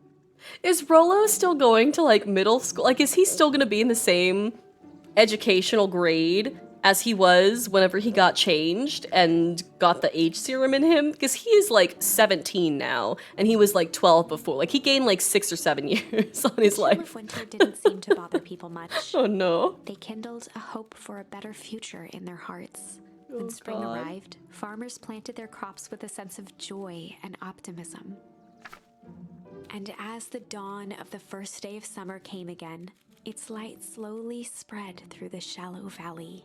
It crept over the town square, across the river, past the neglected welcome sign, and came to rest on a young boy sleeping at dawn. His mind at peace, knowing he is here for a reason. My fucking soul. Right, he could put the fake mustache on and be a teacher's assistant. Oh my god, please. How fucking funny would that be? I could see Rollo doing that as a prank, though. I could see him doing that. That'd be so cute. Wait, hold on. Did Luca ever realize that Grandma was actually Ma? I don't think he did. Hi, how are you, Grandmama? Or should I say mother? Oh, he did, okay. I don't remember the dialogue that, like in this branch, like they didn't have that conversation on screen. So I'm glad that he knows that's his mother. I'm ready to go now. You go on without me, I'll meet you there. I've got a batch of jam to finish jarring. It's funny, I only started making jam as a way to send messages without anyone noticing. But now I enjoy it. And right, sure, right, that I thought that she was gonna tell him at some point, right? Like she can't just keep pretending that she's his grandma. And so I'm so glad that he at least has his mother with him. Alright, I'll go say hi to Rollo first. Oh, check in with Roll at the treehouse. Oh, I love every time she like takes her cane and she's like, fucking shoot, get the fuck out of here. Oh my god. I like this. I want this on a tapestry. Or even this. Hold on. Up here. Hold on. This is what I want on a tapestry. I specifically want this with a whole bunch of characters just kind of surrounding. I feel like that would be such a fucking pretty tapestry, especially with like the artwork and the colors and the vibrancy and like the art style. Like I just feel like that would be absolutely gorgeous, and I'd pay so much fucking money for that, right? Like it'd be so beautiful, right? I just love it. I need something else. I need another tapestry to fill the other wall. Like I don't know if you can see it. Hold on. I don't know if you can see it. Hold on. Give me a second. I have a I love Dobby Hawks. I'm just gonna say that right now. I fucking love Dobby and Hawks. And so I have a Dobby Hawks poster, a Dobby Hawks tapestry, because I am on the Dobby Hawks brain rot at the current moment. And it's huge. This fucking tapestry is huge and it takes up like almost all my wall. I need another one. I need a Beacon Pines one. That way I can have one of them and then one of a cute little artwork. Like that's what I need. And so yeah, I need another one because I just fucking love tapestries. I think they're so pretty. And I'm like a big like artwork person, a big poster fan, and so I just want so many fucking tapestries all over my wall, you know? That's what I want for my future. That's what I want for my fucking future. All right, let's go. All right, we're going to Rollo, the treehouse. I just love this artwork. Like the designers, like this entire game has been fucking gorgeous. Hi! How you doing? I heard you and Rollo have big plans for the treehouse. Oh, hold on. She's a Texan accent. Ignore that fucking accent I just did. Ignore that. Well, it started getting crowded after we revoked the max capacity one Rollo, one Luca rule. So we decided to expand. I'm excited to see how they expanded it because they invited Beck, right? So we got Beck there, and we also have Iggy and the other and Tish. So we've got 3 more people. So I'm very excited to see how that goes. But at least we've got some help with that. How's the internship at Nellie and Alona's shop going? It's been great. I'm hoping it helps me get into the School of Agriculture up at state. Also, Nellie said that she'd write a letter of recommendation, which would be huge. I just can't help but worry about leaving Rolo. He's grown up so fast, but he's still my little brother. Well, he had a heck of a growth spurt. I love that they're just sitting there like, yeah, it's a growth spurt. I don't just mean grown literally. This morning he was up and finished his chores before I even had breakfast. Well, some of that might be his excitement about tree house renovations. Don't tell him this because it'll go to his head, but I'm really proud of that little punk. I'm sure he feels the same way, but he's just too damn proud to tell you. I know. Aw, true sibling love right there. You love each other, but you just will not fucking say that to anyone because you don't want them to know. Hold on. Let's just use this chair one more time because this is my dad's. This is my dad's area. Okay, let's grab Smack. Stuck a toy stretchy hand onto the hook. Let's Those see what we things get. always get dirty anyway. I just want to see what we get with this, you know?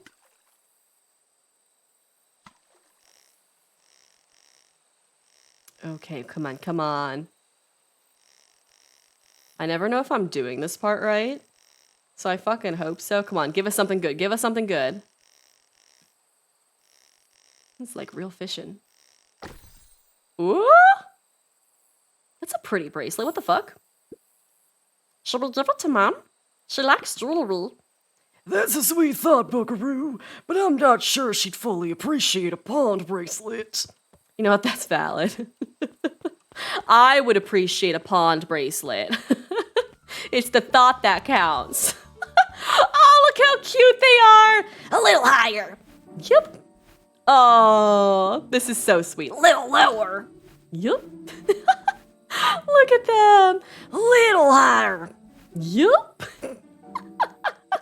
I think your arms are just a little too short, Iggy. I'm so sorry. I'm telling you, that angle isn't the issue. We need more power to the radio. Hi, Rolo. Nice to see you, sir. Luke, there you are. Oh, would you tell him it's not the angle? Hey, I'm not in charge of the antenna redesign. Fine, Iggy. Just, don't do anything drastic till we get back. Who, me? He would be the one to break everything. Tish, you're in charge while I'm gone. Yup. Aw, I love this. That's so sweet. Well, you'll be fine, right? It'll be fine. If we really want mission control to turn into something bigger and better, we have to loosen our grip a little bit. You're right. Lead the way. Oh, we're going to Beck's house! I am so excited about this friendship. It makes me so happy. Oh, slow and dirty harvest.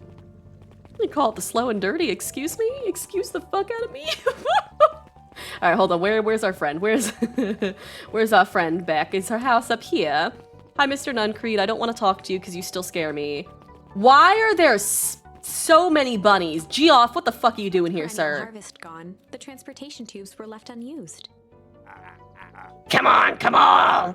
No one is too big, no one's too small for Geoff's wild ride. Maybe not completely unused. Just one piece of candy for the ride of your life. Who's next? So he's sending them down these fucking tubes. You know what, Geoff? Good for you. Good for you. That's a great idea. Oh, that's so fucking funny. And does on fire count as bigger and better? Because I feel like that's what happened when you leave Iggy unsupervised, right? Like, the nice thing is, at least he used up all of his little, like, explosive fireworks while we were breaking into the perennial harvest. So there's a big plus. There's a big plus. So he can't technically, like, explode the place, but he can still do arson. He can still do arson. I have news I think you'll enjoy. This morning I unpacked my last box. You're officially moved on!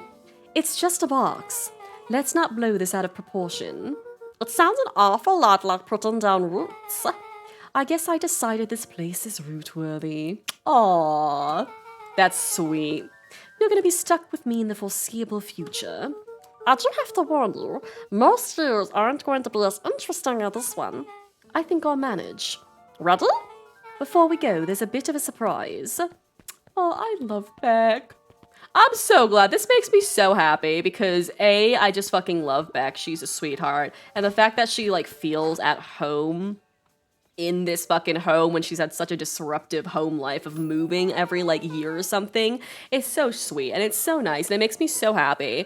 It's just so good and I love her. And right, taking the entire like the middle school to unpack is a mood, literally, right? Especially if you move all the time too. Like as a military child, it's just like, you know what? Like I'm just gonna have to fucking pack in 2 years anyway. So what's the point of even unpacking shit if I'm just gonna have to pack it all back up, move in 2 years, and have to unpack it again and start the cycle completely over? There's just no point in actually unpacking or like knowing people or like making friends or shit because like it's just gonna be worthless anyway, you know? So I feel that. My mum's prepared this tree especially for you. They didn't have to do that. It wasn't just them. Just about the whole town pitched in. We all owe you. It should do okay in the codes of Old Beacon Pines and thrive as things warm up. That's perfect. Oh, we have to take Geoff's wild ride to Old Beacon Pines. Come on. Let's take his wild ride. I fucking love that they've turned it into his fucking roller coaster type thing. Geoff, come on, we're going, babes. We get to cut in front of everyone. We're better. Ah, you got it. Now that's a good-looking tree. Being a special occasion and whatnot, this ride's on the house. You're gonna want to hang on tight to that little tree. Hold on. Is he gonna plant that in front of his dad's grave? Yeah, he fucking is. Of course he fucking is. I think this is it. Oh, do not cry, narrator. Fuck you. The end I've been waiting for. Oh. Honestly, I'd begun to lose hope of ever finding it. But then you came along. I don't know exactly how to thank you. My soul. It's hard to explain how much this means to me. It's funny, now that our time together is finally ending, I'm at a loss for words. Let's just watch the end together. Oh, Dan, a good little tree. The best little tree. Aw. Thank you, children. This means a lot. Because they uprooted the fucking, like, the beautiful tree that his dad was placed under, like, buried under, to put it into the new town. That way, like, no one would suspect. And so he's been, like, sitting at this fake grave for, like, years.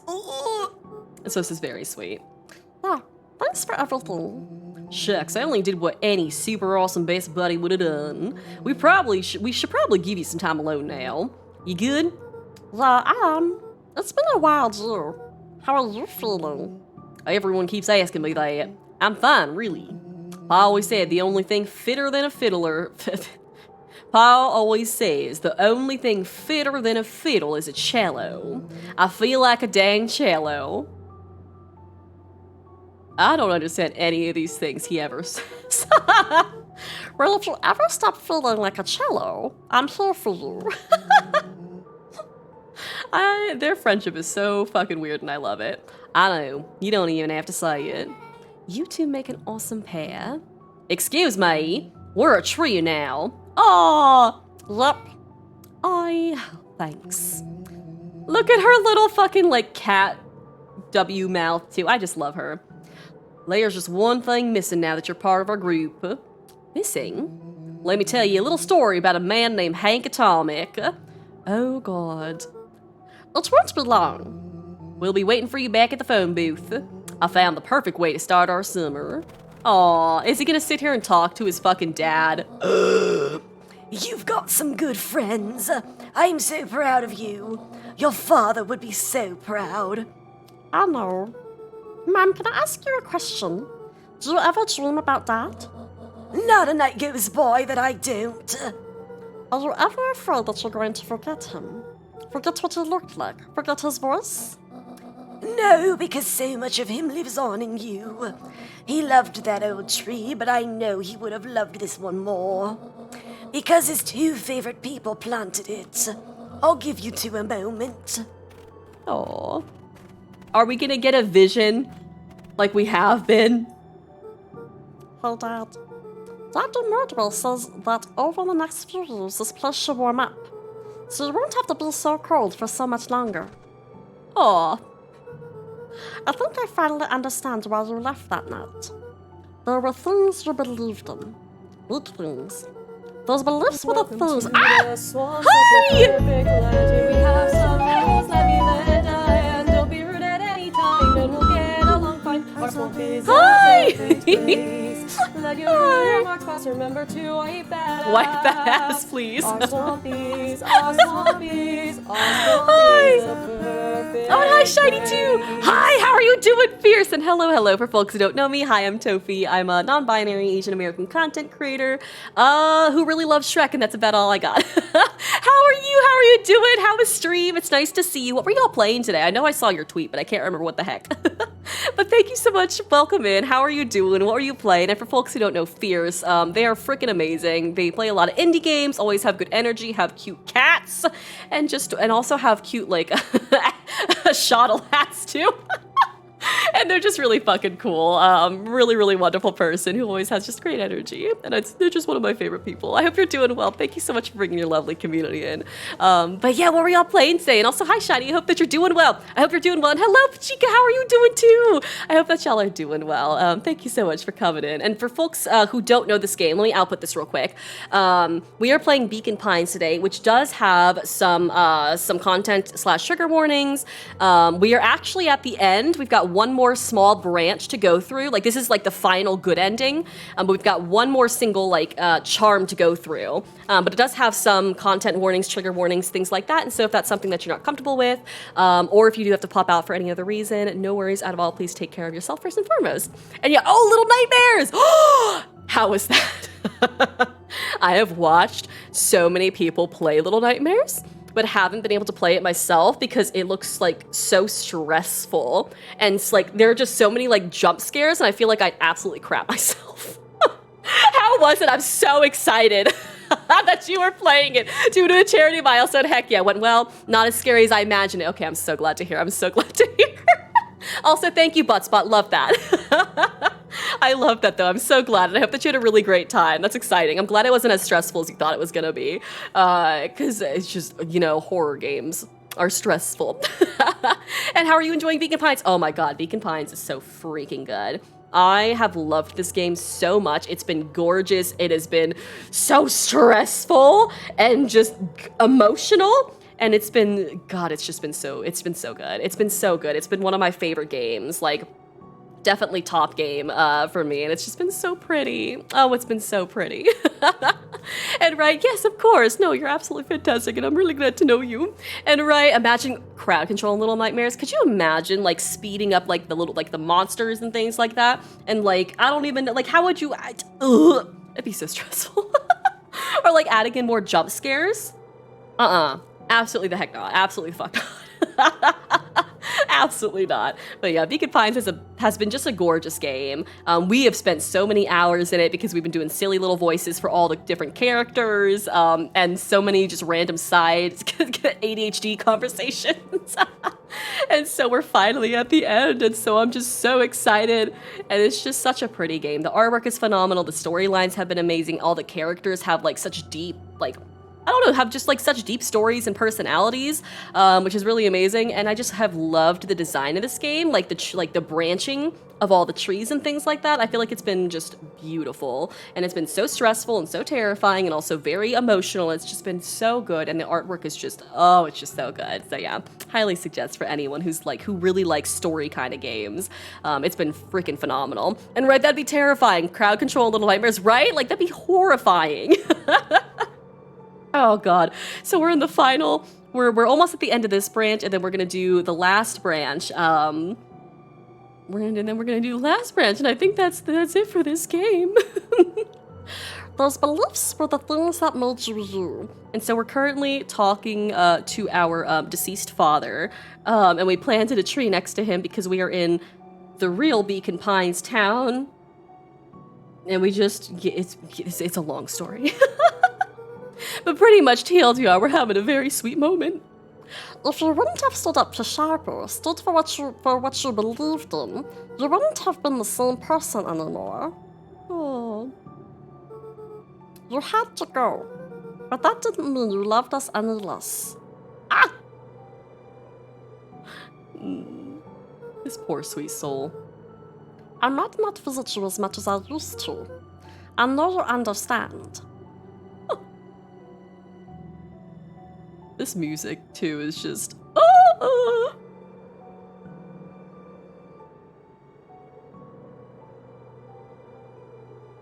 Aw. Poor Luca. You know what? I'm so glad. This poor sweet soul deserved a good ending. Oh! Oh! Oh!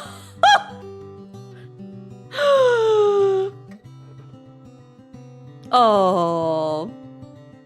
We're gonna see if we can go back and do that last branch, but I wanna at least see if they've got anything at the end here. This was such a good game.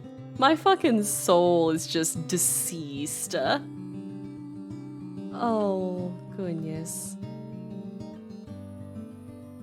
And like, I feel like this was such a small team of developers too. And it's just amazing how much work has gone into it.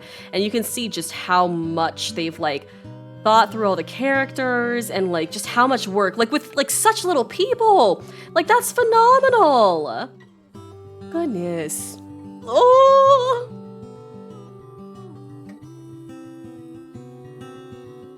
And isn't this the song that Luca's mom used to sing to him? My soul, my heart, my soul. It is. Oh, the first time we found out our grandmama was actually our mom. They started singing this, and they cried. Oh my goodness.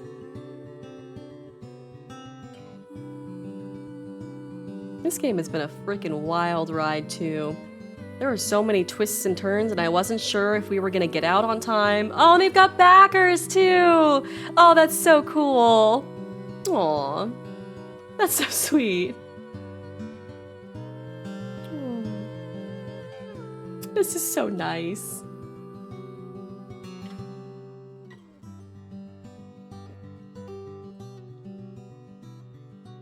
So I think they were on Kickstarter first, so I love that they put all these folks in there. And I'm so glad that they were able to like make this game. Like they did such a good job on it. The demo was amazing too. And they just did such a good freaking job. Like I'm usually not like the biggest fan of like kind of point and clicky kind of adventures and things like that.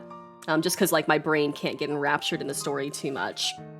But this was so freaking good. Right, thank you, Butspot. Yeah, this game was just so well done, really. Like I really hope that they know like just how phenomenal this was. It was gorgeous from start to finish. There were so many little turns and so much stress, and all the characters were so well developed, and the artwork was phenomenal, and all the characters were just so good and so cute, and like all the different like, I don't know, like the character speaking noises, all of them were so cute and distinct and different too. Oh, they just did such a good job. The music is also a bop. Oh my goodness. This is just so good. Mike Overlord Shadow. That Whimsy Bobbins Holes. Hold on, what the fuck are these names? What the fuck are these names? Hold on. Risk Laifu for Waifu? Get me out of here. Get me... Sean Rutrow Williams? Oh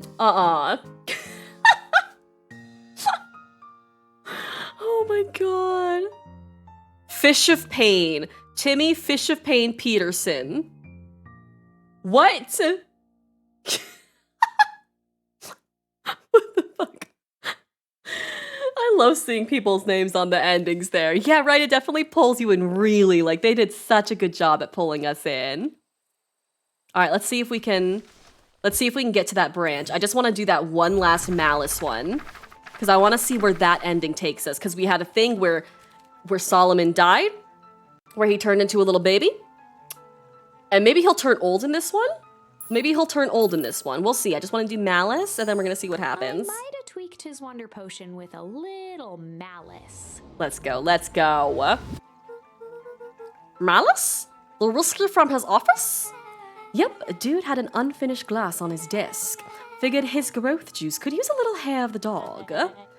You can all call me Sharp Valentine. His body and face began to contort and expand as he disappeared into a belching green mist.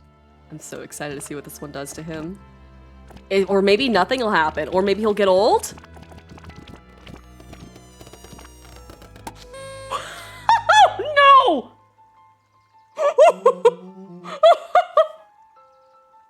He just fucking exploded. Excuse me, yeah, or just die. Like, what? It's also Hi Valkyrie. Like, what the fuck? Also, I really love the fact that instead of like, this has been a horror game, right? Like, this has been a creepy horror game. They could have easily had him explode into a whole bunch of blood and guts.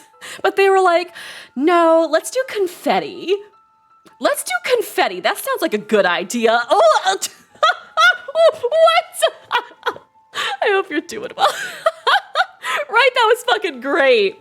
Now that's what I call 80 proof whiskey. Damn, dude. The crowd gazed in stunned silence at the now empty Oh my stage. god. The quiet was broken when William Kerr sprinted off stage and into the distance. Is William Kerr just gonna completely fuck off and we're never gonna see him He again? was never seen around Beacon Pines, or anywhere else for that matter, again. Good for you. You know what?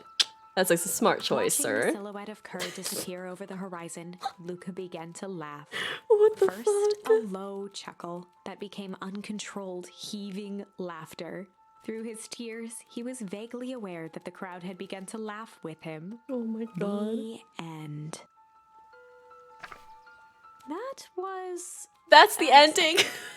perhaps a bit of an absurd ending for my taste, but who am I to say? Oh my I'm only god. writing the damn thing. And then that's it, because I think we've done all the other branches, haven't we? Oh my gosh. Yeah.